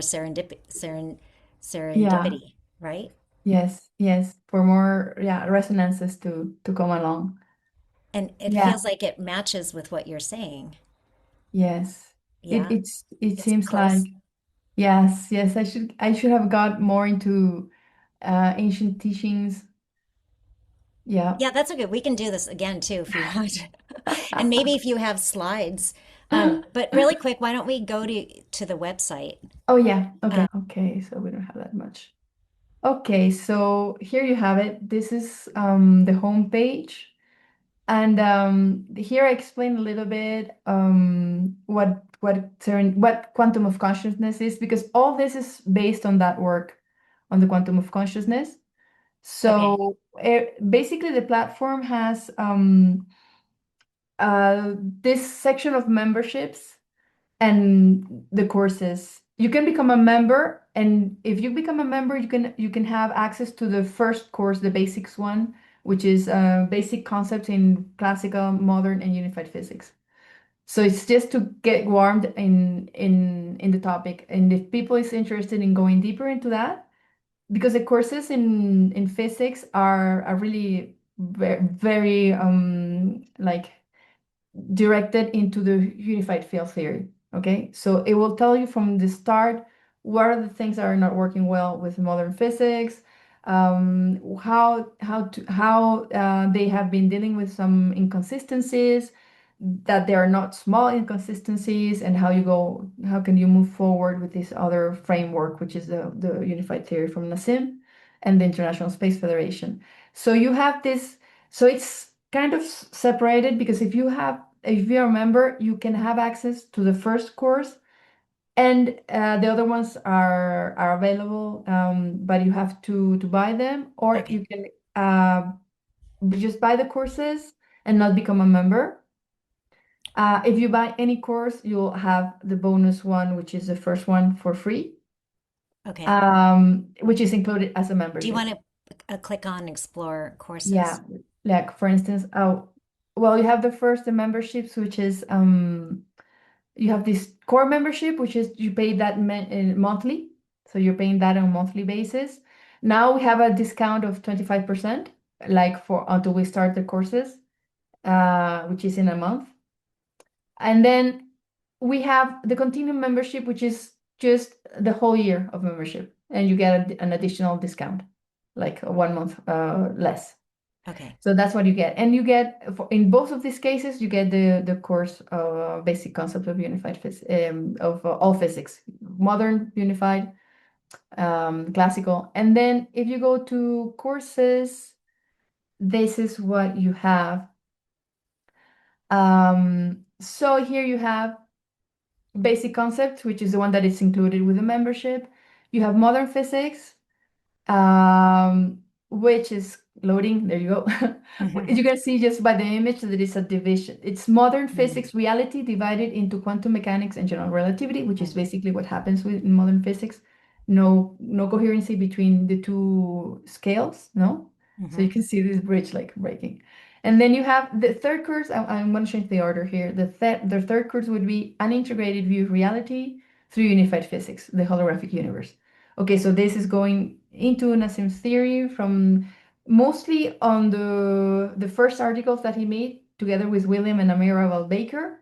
And we'll go into also the most important aspects of the recent work that's been coming out since 2020, since 2023. They have two more articles which are very important, and they have had no constant, they have not had no opposition, let's say, no. Okay. So yeah, so that's really important to see that the first article from 2023 got it's I think 80,000 downloads, and Yes, it was a lot. Yeah. yeah, and Last time I no, looked, it was 80,000 downloads. yeah, it's just 80,000, and there's no complaint. I mean, no, there's nothing wrong with it. There's people had not been criticizing it, no. Hmm. So that's really important because it's got a huge diffusion. Hmm. Then, and it's some concepts there are like understanding the boundary condition, really understanding the nature of that boundary condition of the proton, things like that will be gone. It will be, will go through that. And the course of the platform, the most important one, which is on which everything is based on, is the science of serendipity and the quantum of consciousness. Just to say, all these three courses are given live. It's 3 months. It's a 3 month They're course. live. They're live courses. Yeah, Okay. yeah, they're live courses. I will be giving them in 2 hours, 2 hours per week. Okay. And then the fourth week is a Q&A of these 3 weeks that just passed by. And this for the second month as well, and the third month as well, Okay. for the three courses. And then you have access, like for instance, if you choose any of this one, you will have oh wait, let me stop. Okay, there's a description. There's also the 25 discount, and there's a description of what you will see in the course. And if you choose it, add to cart, then you will have also the bonus concept of classical physics. So here, That was uh, that top one that was at the top of the page before. yeah, that's the Okay. one that was at the top of the Okay. page. Yeah. Wonderful. Yeah. So that's about, and more courses are coming. The ones on there you have it. More, it's modern physics in it. It's added. So you have to go here, view card, Okay. and then you buy. And then so do you have also another two courses that are coming along, probably by mid I don't know, July maybe. It's theory, synergistic theory from Jacobo Greenberg.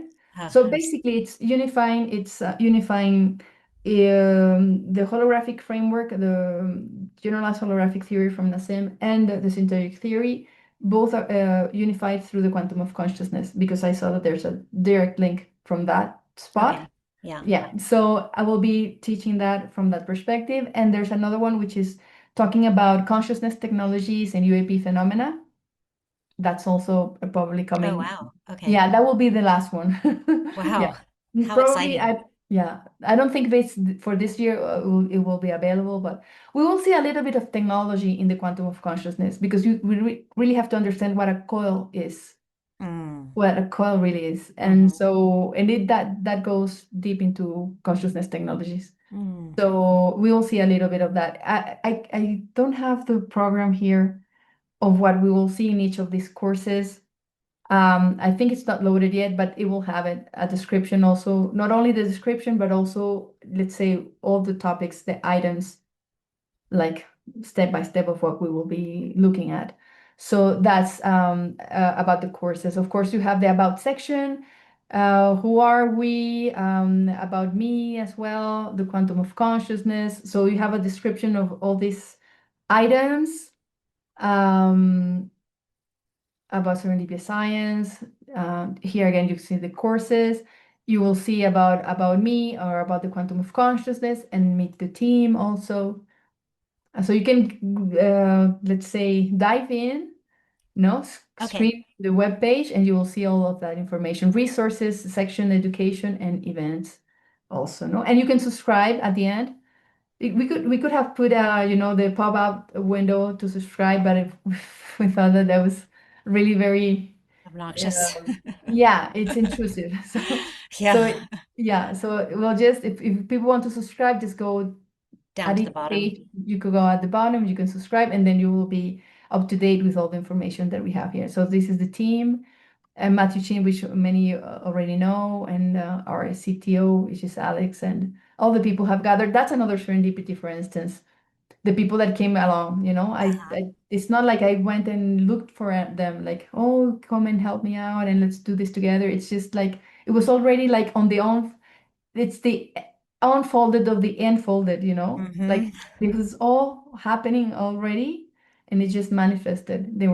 It was like that's another serendipity. I mean, incredible. Yeah. So yeah, and so Beautiful. maybe uh, people can go into that Serendipia Science here, serendipiascience.com. Okay, so explain that really quick. You were saying your logo is, Oh, here, the yeah. logo here, yeah.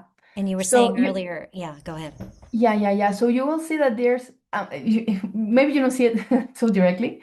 Here, this is the double source dynamics already. Oh, okay. Okay. Yeah, yeah, yeah. And you'll see why when you go through the quantum of consciousness work, you see why this is tapping directly into that. Okay. And I mean that's representing exactly that. And I like there's something I like a lot about this logo, which is the fact that it comes it it first happens with the logo that you have, this work of discernment, no, of inner awareness and many things that should happen, especially in trying to in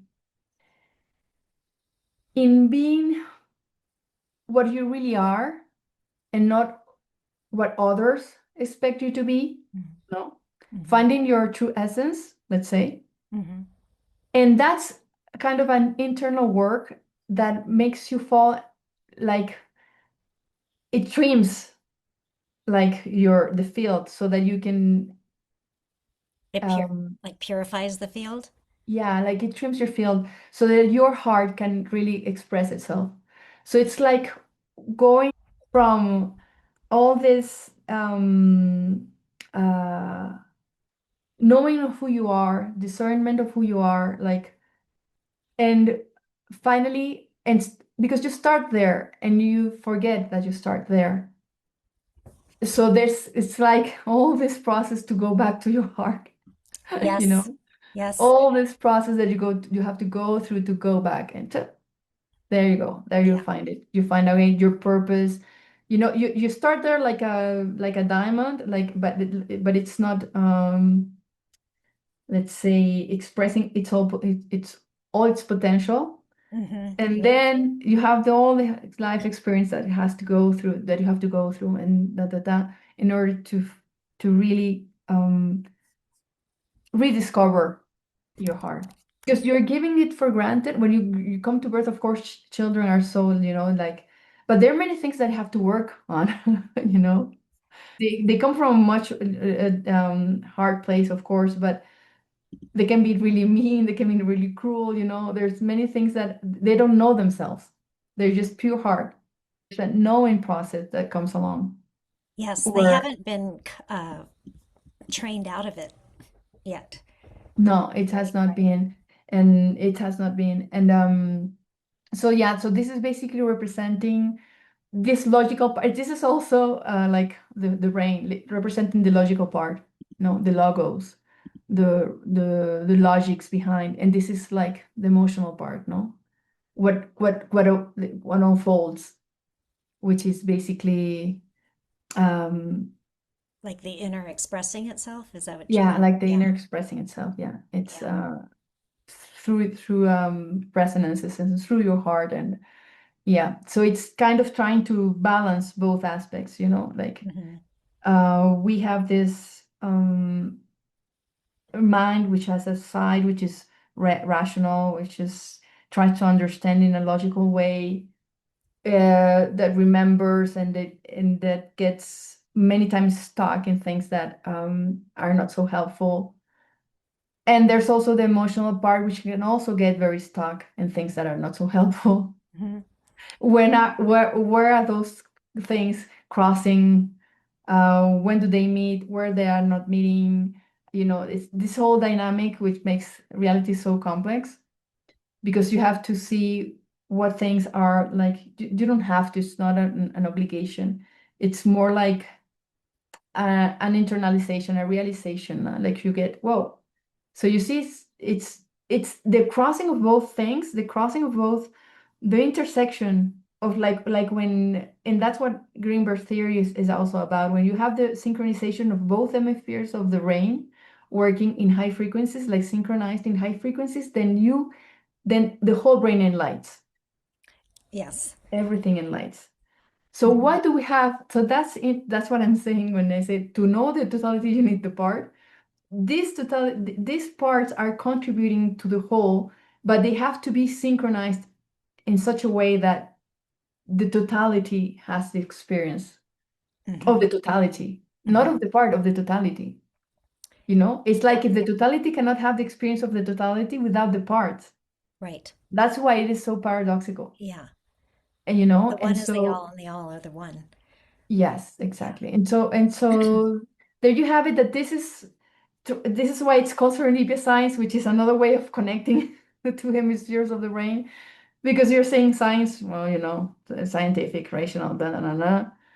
And we're saying serendipia, which is, you know, the fortune, the chance, the synchronicities, which are not which are unaware, you're unaware of. This is the unconscious as well.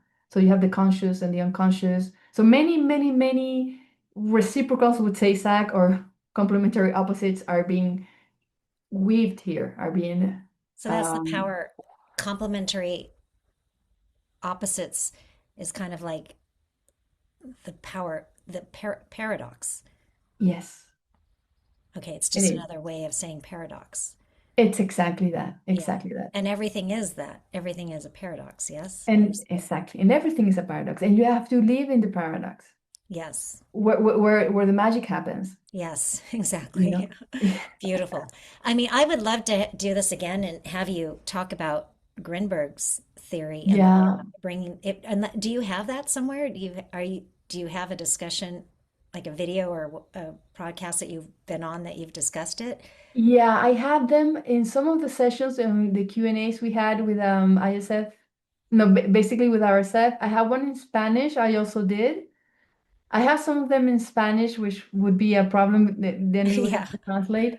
So no, I don't think that you would have something at hand at the moment, because they're all in Spanish. I do have, but they're in Spanish, most of them. And Okay.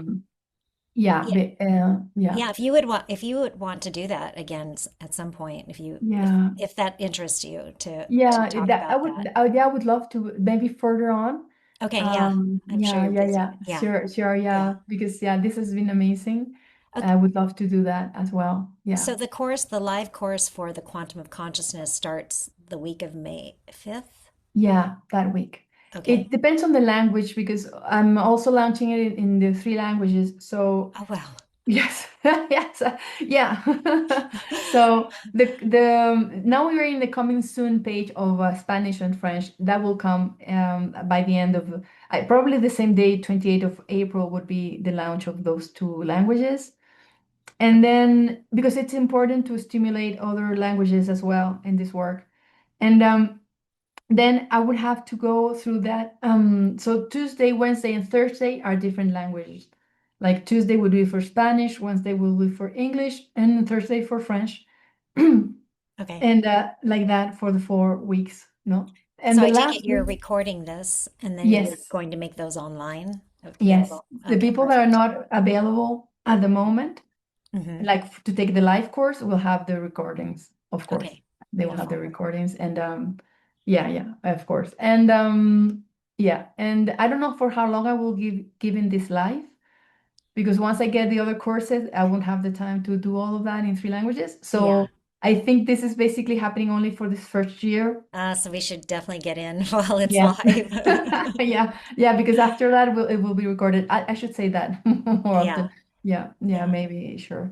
Yeah. Maybe I Is- can give one session live every once in a while, but it won't be like formally, like for all languages all the time. This is the first and only time that I will do it.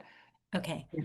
For the first year. Yeah. So you have like a summary of what this will do for humanity. Can you express that? Like what you think that this course or this knowledge will do to change humanity? Oh yeah, a lot. I do believe that it's gonna bring inner peace first.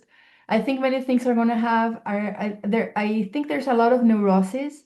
I'm really concerned about mental health now in everyone, like Hmm. for real. And I hope that will be like the first thing that it will give a sense of coherency of like, okay, there's this internal realization that I hope it happens with everyone. I have seen that happening when I teach it, and I think it will also allow things to align in a direction of more mental health and emotional health and the physical health, which is basically coherency as well. Hmm. Um, and as I said also that last time, expect also the unexpected, but in a good sense, in the sense of improvement, even if that improvement is uncomfortable. Hmm. You know, Hmm. things maybe change. Like for instance, you were in a couple and you will no longer be there. You don't know what things will happen, but be for sure it will be for the best. Hmm. That I can say. That I can say for sure. And so, because we are very like, we kind of like don't want to get out of our comfort zone, even if that comfort zone is really uncomfortable, you Yes. know? Yeah. Yeah. We I don't know, we don't take that much of an adventure. We don't explore that much as we could. It's like this miracle of life happening, and we are like so confined in our belief systems and in our without. So this opens the spectrum of possibilities, of opportunities, of internal realizations. It is a tool of self-cognition, of individuation, of understanding of reality, also outside reality and physics and all of that. I love it because it really encompasses. I'm gonna give this example. There are three movements I have known about, I have learned, I follow, I have been part of also, that I do believe are, like, for me, from what I know, the top highest, um, let's say, nature of reality explorations that are, for me, are the highest. This would be, and I'm citing them in order of chronological order from past to present. The first one would be Jacobo Greenberg's work. Okay, Mhm. he's from the 70s. He disappeared in the 90s. Okay, because this is people who are taking really seriously the nature of reality, that they are really investing all of their being in that understanding from the perspective that they find most plausible. And then so that would be the synergic theory then comes along, like from his work. Then I would say it's this is in Spanish. This person, they're all happening almost in Spanish, but it's el método. It would be the method of the 11 steps of magic. Hmm. That's from Jose Luis Parise, and he's an Argentinian psychoanalyst. So Okay. this person in particular, he devoted his life in understanding Christ, the life of Jesus, before the cross, after the cross. I mean, he Hmm. invested like 25 years at least in reading all the ancient texts in their original languages, which means, of course, that he needed translating, but he went to the original Text. documents and texts. Hmm. And he's now his school has already 40 years, maybe 50 years since he started. Extremely rigorous. It's beautiful, his work, and it's high level. So I would put that at that hierarchy. Um, and then the third one would be Nassim Haramein and the theory of the holographic theory. Those for me are the three standards. And when I see again three, that they're overlapping, and I see that the quantum of consciousness is right in the middle of those three, I say, oh my God, how did I get here? Beautiful. It's beautiful. It's really encompassing. They all, and you know what they had in common? Both of them, the three of them, they have in common. For all of them, the nature of reality is happening at the boundary condition. I Hmm. didn't realize that Hmm. until very recently, until Hmm. a couple of weeks ago, and I said, "Oh my God!" Of course, Jacobo Greenberg is the mind, the neural network tapping into the holographic field, which is another neural network. There, they have this boundary condition. Also, in the work of of the magician, uh, which is basically saying that all this he developed this framework where he shows that all these initiates, Krishna, Shiva, Jesus, all of them had the same teaching. They all were teaching the same. It was the same teaching. Hmm. And so he unifies all those logics in a single logic, which is his cool. And I hope so that's they just, translated in English. I want to read yeah, it. they're starting to, but it's difficult because he doesn't speak English. Hmm. And then you have Nassim, which is all his work is just boundary condition description. He's Hmm. just tapping into the boundary condition. So when I realized that, then they said, yeah, we're all saying the same. So the connection is happening here at the at the quantum of consciousness. So you will see how powerful that is and how direct that is, and it's beautiful, and I think it's like So beautiful. you're that is all part you're including that is included in your Yeah. quantum of consciousness course. So that's Yes. discussed. No, Oh, yeah, that beautiful. is included. Yeah, yeah, Okay, beautiful. definitely. It has to be included. Yes, of Yeah. course.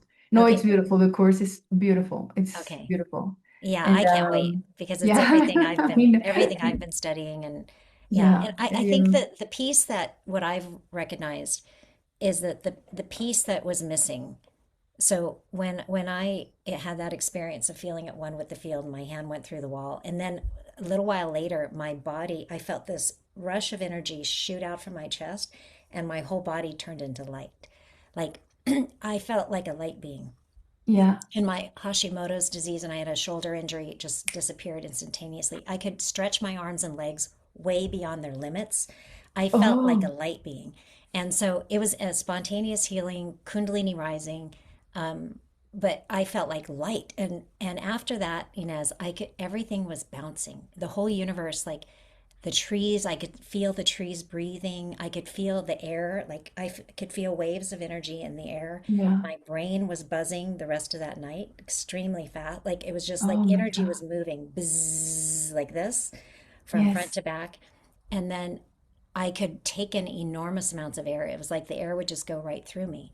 And I'd walk down the sidewalks and it felt like I was on a boat dock. And I used to tell my friends, I go, I feel like I'm in the ocean, but there's no water. It's just, I could feel these waves of energy. Yeah, you were feeling the vibration of Yeah. everything. I was Yeah. feeling how the field and how the whatever I was experiencing way more energy. So what I came to realize So eventually that went away. That stayed there for maybe a few months, but then eventually it went away. But I also kept feeling this energy radiate from my heart, and I was like, "What Mm. is this? Why am I feeling?" And I noticed that the more I paid attention to it, the more it would come Yes, out. So yes, what's happened now is some of those sensations went away for a period of time, and what really had to happen was my nervous system had to relax. I had to de-stress the nervous system. yeah, And how did I do that? I did it by going inward, going deep within myself, expanding out, and then also doing and also learning more about the true nature of reality. Because when we start to understand the true nature of reality, that does calm us down. It right, what you were saying earlier, yeah, right? you're So right. it's there's a psychological effect. So we it calms us down. We start to see more clearly. And so what happened was I can now see it's like I'm seeing the update. So I can shift, I can get really present, and I can start seeing that this isn't as empty as it appears. There's Yeah, it's like updating. It's almost like just like movie updates or virtual reality updates. It's like updating, and I can see that. Can't see everything, but I can see that it's flickering. yes, yes, yes, And now my brain is different. I can feel energy moving front and back. It's like waves of energy are moving in the brain. I can feel the spiral of the torus come down, and I can feel it go up. But the nervous system had to relax more. I had to learn how to be calm and peaceful and basically come into resonance with the field. I had to be more field like in order to start experiencing all of that. So that's where the nervous system is key. And that's why our mm, health gets better when we do this type of work because we allow more of that energy, the peace that we feel when we relax into the space and meditate. That peace is the energy flowing in. It's more of that the field coming. It's more information transfer, yes, right? yes. And Coherence. it's a state of trust Yes. that they were also mentioning in the last session. This state of trust that allows you to be, in a baseline, Mhm. which is let's say connected to our true essence, Hmm. because that's where we come from, basically. So it kind of like you reminded me of an experience that I had in 2014, and that it lasted like for no on 11, it lasted like 3 years. And it's similar in some aspects of it, feeling the torus and all and this field and all of that. And it was, yeah, it was like if you were immersed in a fluid and you could Yeah, feel the space was physical. exactly. It was Yeah. physical. There was no empty space.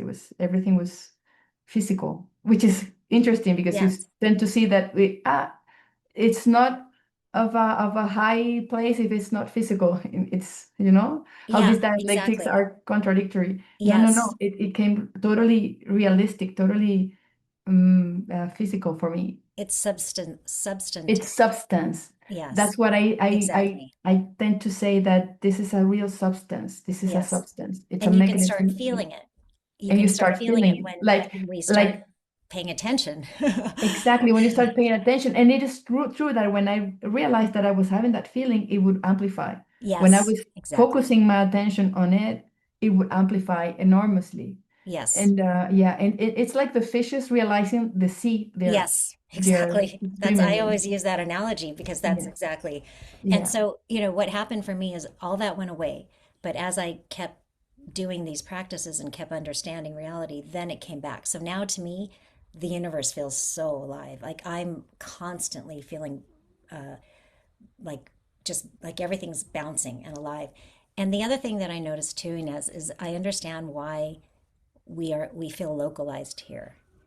So it's the mind. When the mind keeps telling us that we are this, so in Vedanta they call that the ego structure, or they Okay. call it the I maker, the ahamkara.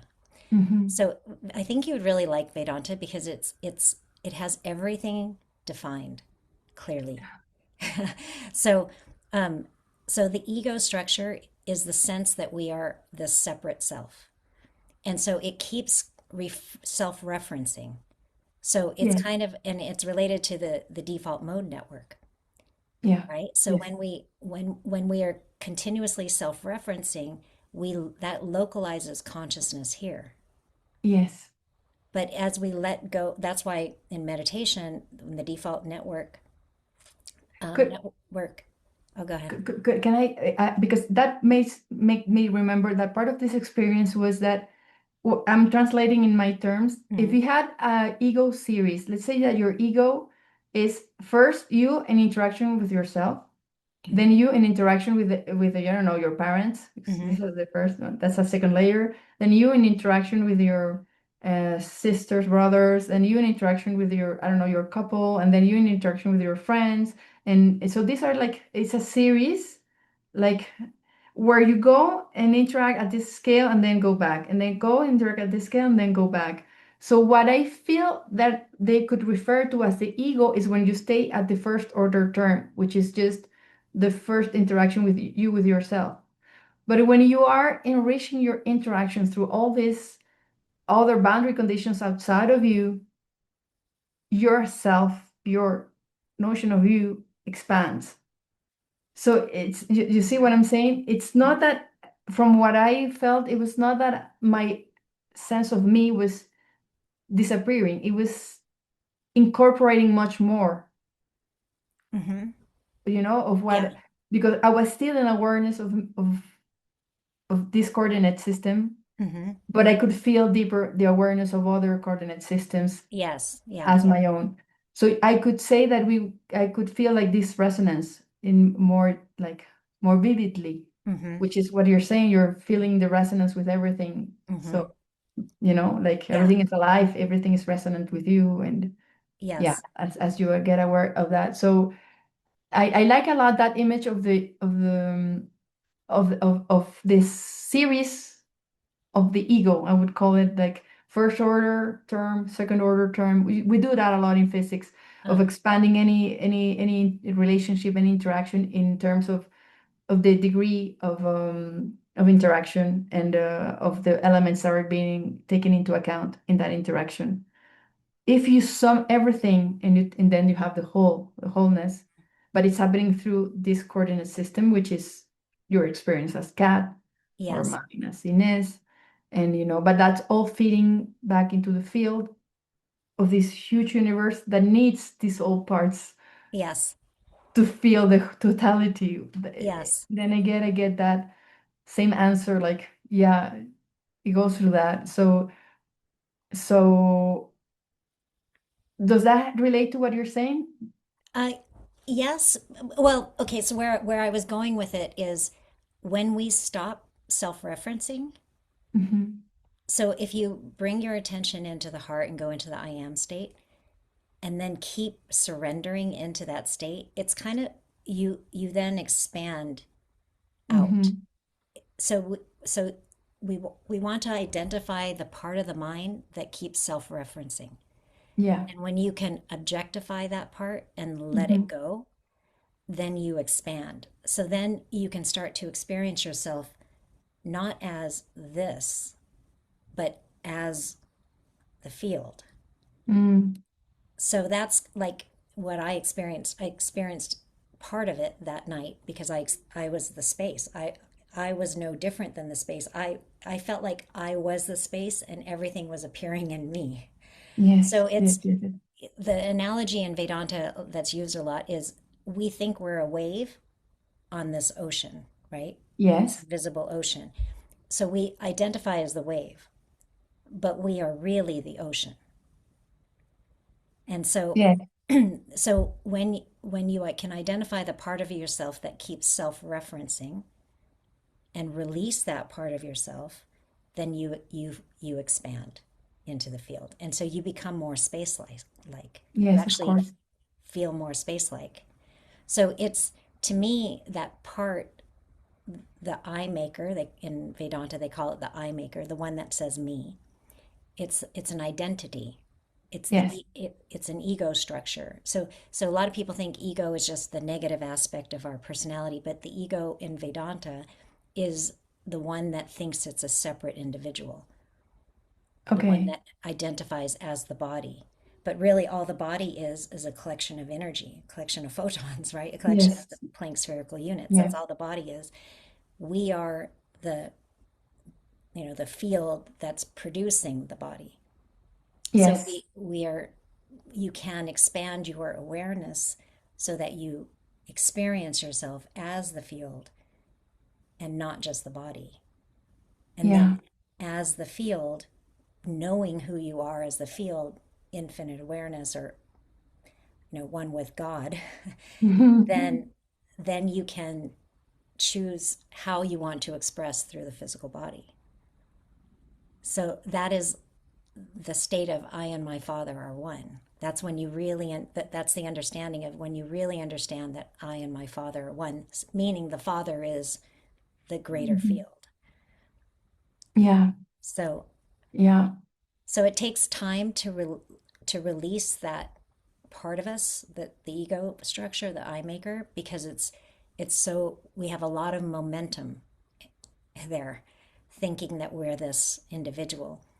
So Yeah. that's why it really requires going into a state of being where the subject object split collapses. Hmm. Does that make Hmm. sense? Yeah, it makes sense. Yeah. It makes sense. Um, yeah. It's Oh, hard to it's find that part of our mind if you don't know how to objectify it. And this is why they also do a careful analysis of the different states of consciousness, meaning there's the waking, dreaming, sleeping. And so what they do is they break down, they have you carefully analyze each of those three states to understand what they have in common. And what they have in common is the space consciousness in which the subject and object appear, right? okay. So when you have a dream at night, you think you're the dream self experiencing the dream world. But both the subject, the dream self, and the objects, the dream world, are appearing inside your consciousness, Hmm. right? Yeah. And that is the same for this reality too, for this Yeah. dream reality too. Yes. And Yes. now Yeah. in deep sleep, that subject object split isn't there. So you could say the double torus isn't manifest. So the double torus is like in seed form. There's no Hmm. subject and there's no object. There's no experience. No experience. Okay. It's really an experience of no experience. Exactly. so so that container is really who we are. That would be enlightenment, would it be understanding yourself as that container where the mind is in seed form. Okay. So the double torus is in seed form. So Okay. then once when you in meditation, you can learn to experience that by just resting and going into the field, just being, right? So when you're just being, then there's no subject and there's no object. You're just being. And then Yeah. you can carry that feeling, that level of awareness into your waking state. And then Yes. as you start expressing more of that level of yourself in your this relative expression, the nervous system calms down. You're allowing more light to transfer, right? Your reality gets more flexible, Yeah. right? Exactly. Some more Mm. synchronicity. Yeah. Yeah. Yeah. Less solid. Yeah. Totally. So these other states of consciousness are just learning how to stand as that unchanging witness Hmm. in the as you act in the physical world. Yes. Yes. I see that. Yeah. Yeah, and I feel like that's what your work is doing. Yeah. Yeah. I do believe it resonates with that. Yeah. It works a lot with this concept of the space in between, which is Yes. basically that holding space that you're talking about. Hmm. Yeah, yeah, because you could see that as another boundary condition because between me and you, if there's this space in between, which is a boundary condition, holding your space and as yours and mine as mine. So it's interesting. It's like the negative of the other boundary conditions we were talking about. So it's yeah, it's yeah, very yeah, very deep that. Yeah. Yeah. And it also explains, like, your model explains why we can't experience um, that part of ours. We can't really, it's hard to conceptualize. You have to just be with it. Yes. It's because the intellect is part of the double torus, part of the mind, which I'll say that the mind is, to me, it maps to the double torus. So in order to experience that level of reality, you have to go beyond the double torus. You can't do it with the double torus, right? So Yeah. so you have to learn how to go beyond that. And Let's say that the double torus is like the entrance point, but you cannot stay there. You go through that, yeah. but you don't stay there. I mean, it's the whole dynamics happening around the singularity, which is the manifestation of the singularity. That's Hmm. what's telling you, hey, I'm here. This is Hmm. but then you go beyond that is basically reaching that point of stillness beyond that, but it's part of that. It's just that if you stay in that part, then you always stay in the Right. You're in the in the loop. whole movement of it, and then yeah, Yes. you don't get to realize that that's like this the point of entrance to wow. Yeah. Y- and the of exit also because when a proton escapes to another universe, it goes and then it creates another universe, which is right getting out of this event horizon to build up a different universe outside. So it's always this dialectics we have. They're all the same. They're all related, inside, outside, um, kinetic and potential. These all are saying the same thing. Hmm. Yeah. So would you said just briefly, I know we've been talking a long time, but you said in the podcast the other night, you said, or no, it was the Socioactivo podcast. I saw, Yes, yeah, susceptible yeah. podcast. Yeah. So I saw you said something about you said it kind of fast, but you were talking about how there's a network of protons and they're all entangled, right? Yeah. So every proton in my body is entangled with every other proton in the universe, yeah? Yeah. Now, it sounded like you said something like each proton is like a mind. Yeah. I was referring to the concept of okay, the black hole as a quantum processor. It's Mhm. it's a mind. It's Okay. yeah. Okay. That's what I mean by quantum processor. So I focalize the the space where all this information processing is happening in that region, Okay. which is yeah, and Okay. So it's not like you were saying that because I was wondering, is she saying that that's like our individual mind?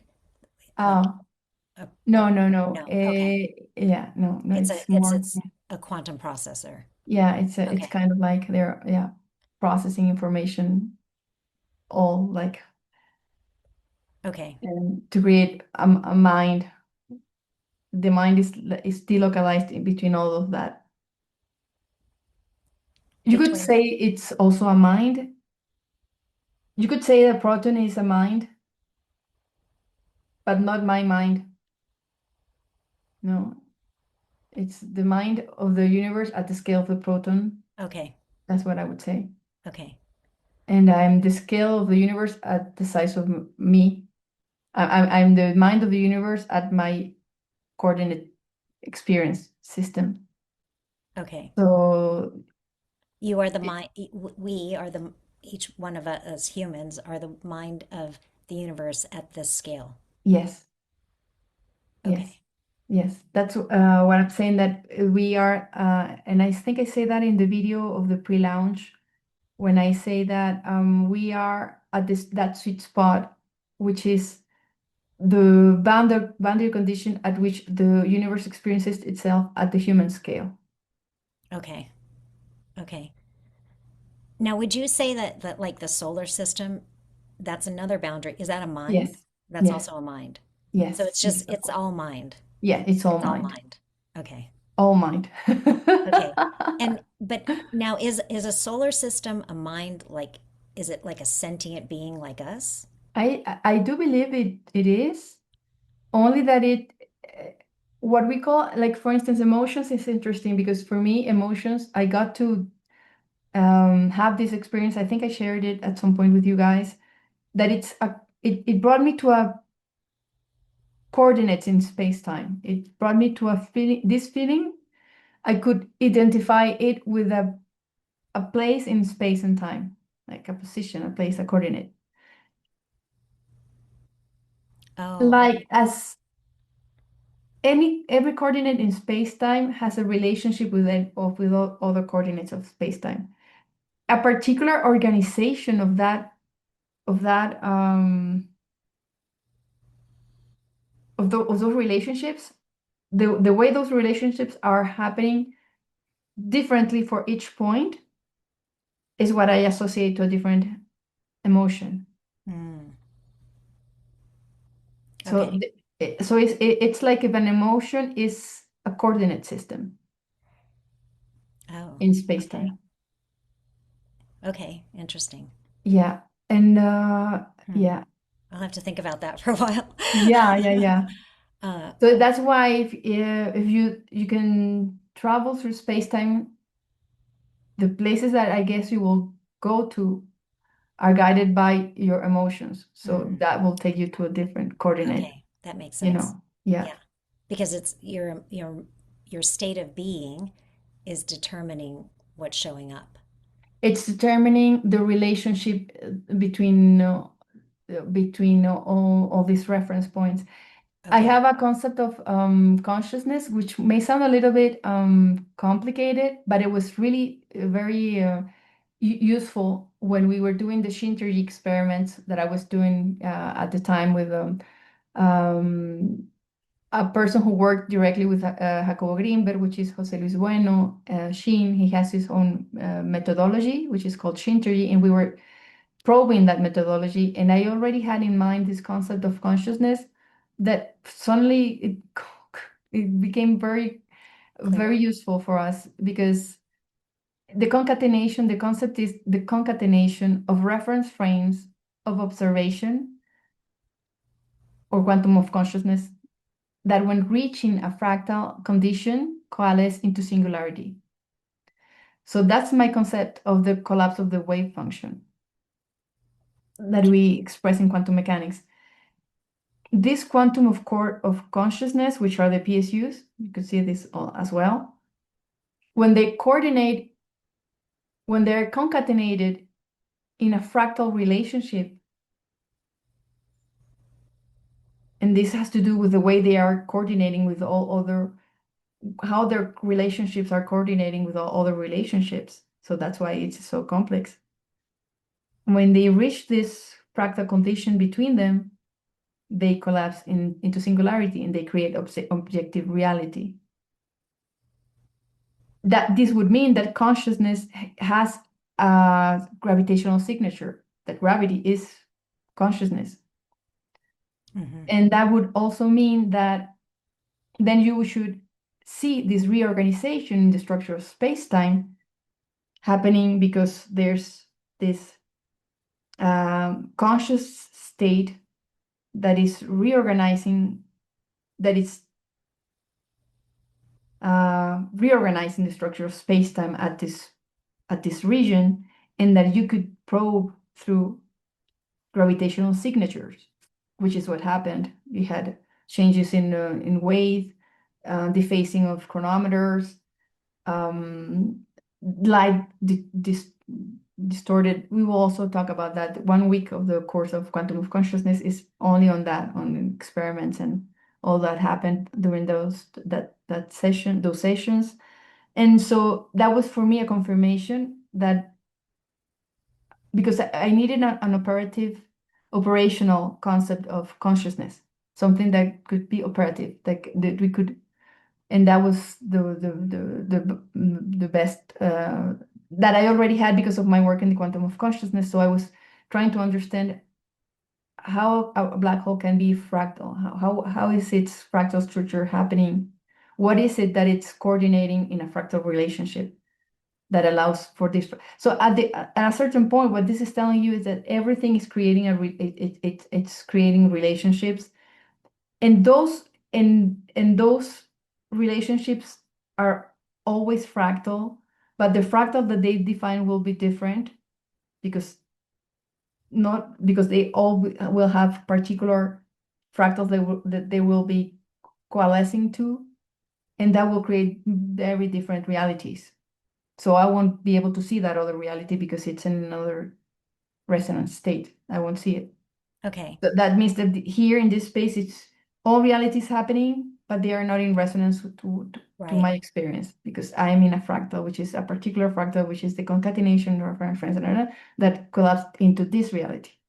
Okay. So it's kind of like television, right? So when there's all these different channels that are Yeah, floating through here right now, exactly. but you're tuned to a specific channel, so that's the information you drop Yeah, into your reality. yeah. Yeah. Because every point in space is in relationship to every other point in space. But only those relationship, but he will concatenate in a fractal relationship with the ones that are uh, in a fractal relationship with respect to it. And those are the ones that will collapse and create a singularity. And that's basically what we call a world. Yes. The things And that what we we're, call the yeah. collapse of the wave function from quantum to classical But as it's well. not really a collapse. It's just it's what we're experiencing. Yeah, it is a collapse. It is a coalescence of a fractal. The fractal is infinite information in a singularity. It is the collapse of that information in a Okay. point in space time. Yeah. Oh, It okay. is So the collapse literally, is real. The yeah, yeah, collapse, collapse is real. Yeah, okay. collapse is real. Yeah, collapse is real, and it's all of the physics that we're describing through Nassim's work or through all these. This is a real phenomenon. Okay, so which is basically what we experience, right? So just like Yes, what we were saying. Okay. yes, Okay, yes. got it. Okay. Beautiful. This is so exciting, Inez. I'm just so thrilled for Oh my you to God, get this out I'm there and launch this information and yeah, for more and more people to have this yeah. understanding because we'll all be at peace. Yes, yes. We all have to contribute from our own perspective, Yeah. And and I really think it's going to change so much. It's unifying everything. It's unifying our worlds. It's unifying our hearts and our minds. It's unifying religion. It will unify religion, yeah, science and spirituality. yes, Yeah, everything. yes, it is. And humanity. And it will unify us with Earth. I believe will come back into resonance or come back, kind of line up with Earth's magnetic field as well. Yes, yes, Which yes, will yes, align all of our fields the more that we're in touch with Earth's magnetic fields. yes, So, exactly. Start to feel Earth like yeah. no, not And some, yeah, and totally. telepathic communication Yeah, will be communicating telepathically yes, or yes, yeah, it's all of exciting that. times. And you're leading the way, so thank you very much for following your passion and Yeah. allowing synchronicity to happen for for all of us. Yeah, let's say I basically had no choice. Yeah, in the I end, mean, it's kind of like we don't, right? yeah. We, It's like, okay, and you get your help on the way, like the universe saying like, yeah, don't worry. yeah. Go ahead. And yeah, okay. Yeah, and it's beautiful that you share that aspect of it because that helps people feel confident about their path.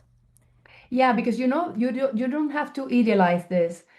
And this is something that I learned from this master professor of the Método de la Magia de París, because he said, if you think, guys, that going into your own dharma will earn you the trouble, then you're not understanding what this is about. If you're going into your own dharma, Dharma, will what? dharma, But will earn you what? I didn't hear the last part. trouble. Trouble? Yeah, it will earn you the trouble, will earn you troubles that you will have, um, Oh, let's say I see. conflicts Okay. because no, no, no. So at some point, it made me understand that this crucifixion that we have on the life of Jesus, it's probably the crucifixion of his own logic, of his own reasoning that brought you to be crucified in his own frame of Yeah. reference, let's say. And so that's one thing when when you're constructing your own um, path, let's say like your own dharma, um, which coincidentally all these masters were doing their building their they're following their dharma to get to the same Yes. conversion point with same teaching. Yes. It's like from all the perspective you can find, if you follow your dharma, you're probably end in the same place. Yes. And but it has to be your own, like Right. Your your own own path. path Yeah. to realization. So it's a one-to-one experience. And so but I would laugh at that part because he would say something like, if you think you're earning yourself the trouble and the conflicts, no, look at what happened to this and this guy and this other guy, no, no, no, no, no. And then you say, yeah, because you get into very complicated places. When you're not Um, following your passion, when you're not following your dharma, you get into no, no. complicated. When you're following your dharma, you're getting to into messy places, but because you have to solve those issues, Oh, got it. Yes. you know. Yes. Yes. It's you can Yes. no longer wander around, let me evade and stay in the Yes. surface and now everything is beautiful and now look how peaceful it is.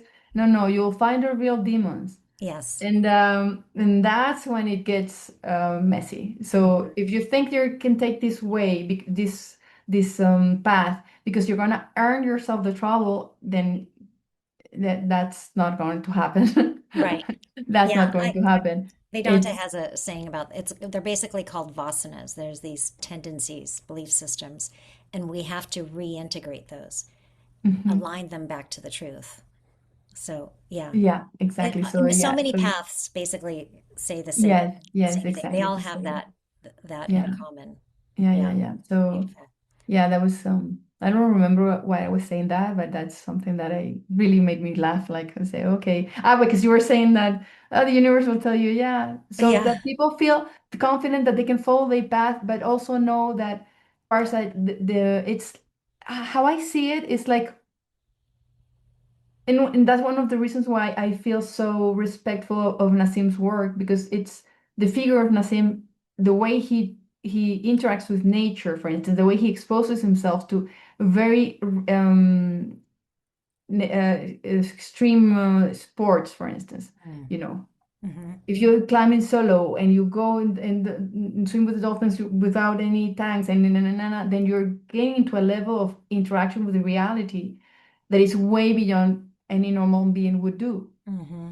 you know? And Yes. that's what I'm saying. You're going to do that same work, but not in the external world, in your internal world. Mm-hmm. No. And it will demand that level of challenge. Mm-hmm. It is not a field of roses. Well, roses have their spine. It will demand, um, like Jung also would say, Carl Jung, he would say that you don't illuminate yourself dreaming like imagining light figures. You eliminate bringing light to what's not what it's somber, what's not What the darkness? to the darkness. Yeah. Yes, you don't dream, you don't become illuminated, but fantasizing on figures of light, but Mm-hmm. on making and bring light to your own darkness. So Yes. that's the same thing. They all say the same thing. Yeah. When you see Buddha on before becoming Buddha on the tree, Mm-hmm. all the things that happened to him before Mm-hmm. reaching illumination is also that. So that's Yeah. why it's so demanding. it requires a certain amount Pressure. of pressure. Mm. Yes. You know, I read in the Life and Teachings of the Masters of the Far East. Do you know those books? I have heard of them. I have not read them. Yeah. So it was about these 11 men that went to the Far East to study the masters, and they found many of those, probably the text, the source text for the Bible.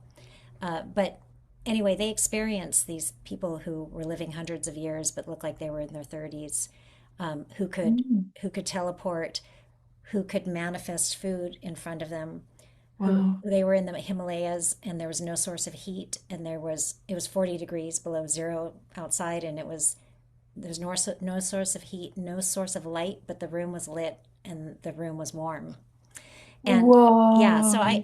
I have a course on this with, and then I use the unified physics, Nassim's model, Uh-huh. and I also so I share all the science behind why all of that was possible.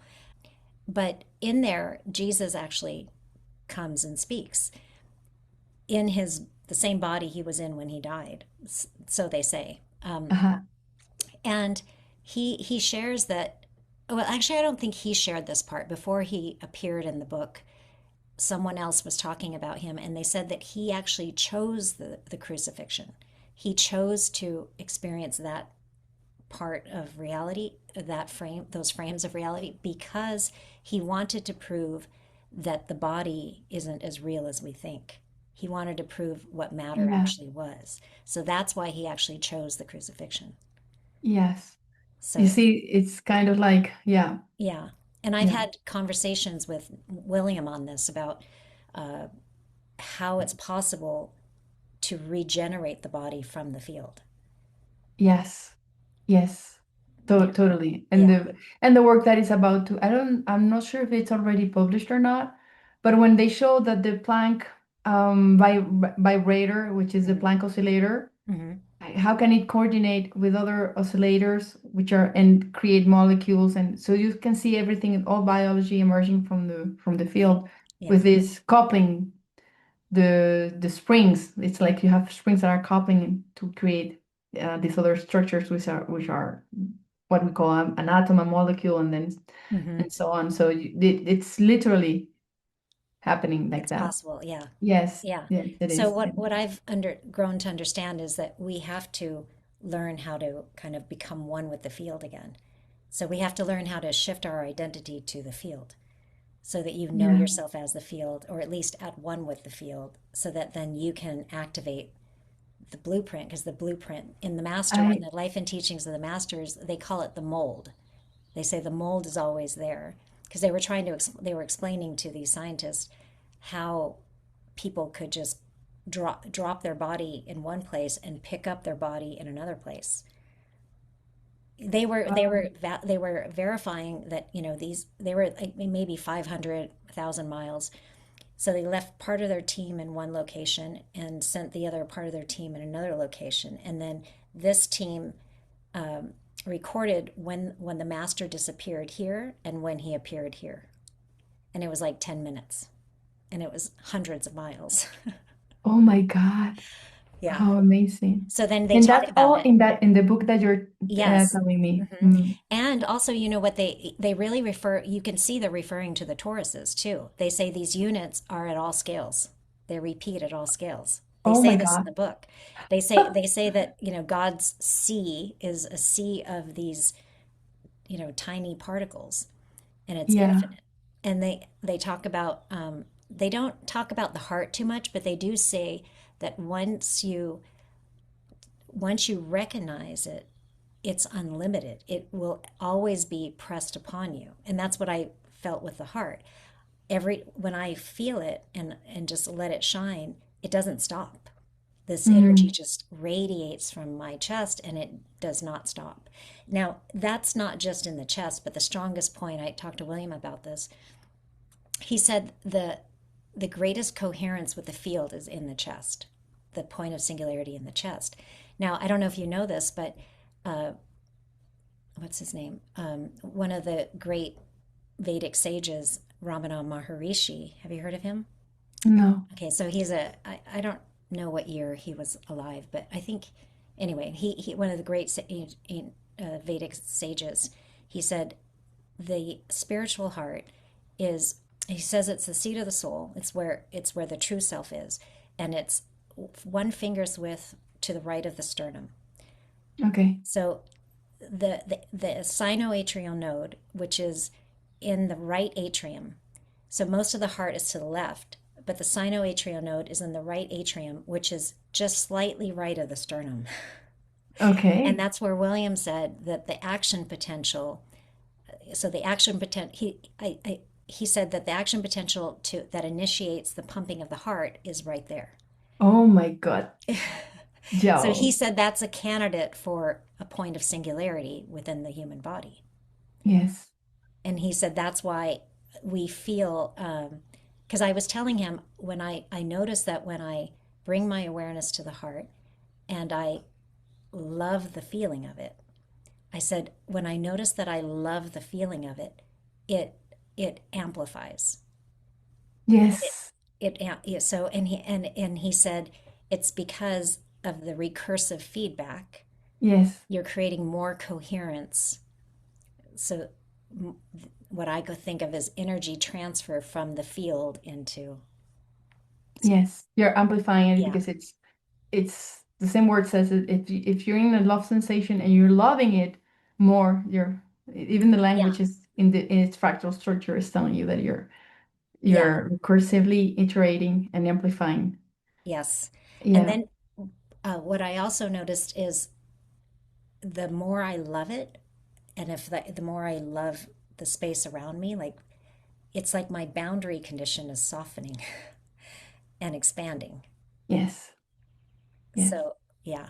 I was yesterday talking with a friend and she told me something beautiful that I when she meditates, she thinks of herself like this nesting of Russian dolls, like the Matryoshka, no? But he starts by her body, which is the first temple, let's say, Mhm. the first outer reference frame, this outer Outer boundary shell. position, and then her house, Mm. and then the place where she lives in, like her like the what would that be called? Like Her town, the town, her her town, let's village. say, her town, her village, yeah. And then her country, and there her na na na na. And so she blesses that up to the size of the universe and back and forth, no? Hmm. So it's beautiful because it's exactly that concept of fractality, that if we understand the deepness of that, it's extreme realization. It is Hmm. literally like that. That's not a metaphor, it goes beyond. Then you can really see how powerful that is. Hmm. Wow, and I get really moved by that. Yeah, it is like that. Yeah. So yeah, but you have to go through that experience, like when you experience. That's why embodying the experience. That's another thing that I think this crossing of boundary conditions between rational and emotional allows that tickering to happen because it's kind of like almost like an orgasmic sensation when you realize something from both perspective. When you see the it's kind of like it completes, and I Hmm. guess that's the enlightening of the brain when it happens. Like it's like a fulfillment of that experience at that scale, that it like closes the shell when you have that closure at that scale, and it's kind of like all this coming into synchronicity. And yet that made reminded me of when you were talking that you can have the experience of the self of your individual, but also see yourself from this different perspective, that it, let's say, occupying the space in between you and what you're seeing. If you have those perspectives together, that also creates this synchronization of the hemispheres. Like for Hmm. instance, you have synchronicity, Exactly. That's exactly what happens. Yes, exactly. Yeah. I've felt since I've been, I mean, that night my brain changed, but there's been many other changes since, because I was like, I would walk around the world and ex- I would I would stand as that unchanging witness. So I Yeah. would become aware that I am the greater field. And I could literally, I remember hiking. I was hiking Mhm. in this particular spot and I could feel the center of my brain. It was like something unwound. And then all of a sudden, my brain felt very empty. Like my whole head felt Yes. very empty. And I was like, whoa, this is like, I was a little, there was a little part of me that was like, did I just do something bad to my brain? But what I noticed is now I can feel energy go, like move from both sides. Very, it feels very fluid. And didn't you feel like you had a huge amount of space Yes. inside, like huge amount of space? Yeah, very spacious, empty. Yeah. Yeah. And what I've noticed is it just keeps going. It just keeps growing and growing. The amount of spaciousness I feel within the spinal cord, within that central channel, and just within all parts of the body, it feels spacious but also full. It's yeah, Yeah. it's hard to, it really is one of those things you can't really describe. There's no words. It's a feeling. Yeah. Because it's a paradox Uh-huh. also. Paradox are very hard to explain. Mm-hmm. Yeah. But Yeah, yeah, totally. okay, well, thank you. So, I think this has been a great conversation. Yeah, for me too. And Beautiful. at some point in the future, let's do it again, and you can share the Jacobo Greenberg's Yes. synergic theory and how they overlap, because I think that's brilliant. So, Yes, it will okay, be beautiful. Yes. okay, all right. Thank you. Is there anything else you would like to share about? No, Yeah, I think it's to thank you, yes, yeah, because of this opportunity to express so much. And with all this open heart, and let's say this is like a blessing to have this space to be shared with you. So thank you for that. yes. Thank you. I appreciate you too. Yeah. Okay, have a good rest of your day. I'll talk to you later. Talk to you. I'll see you in the class. Yes. Okay. All right. Okay. Bye, Ines. Goodbye. Bye.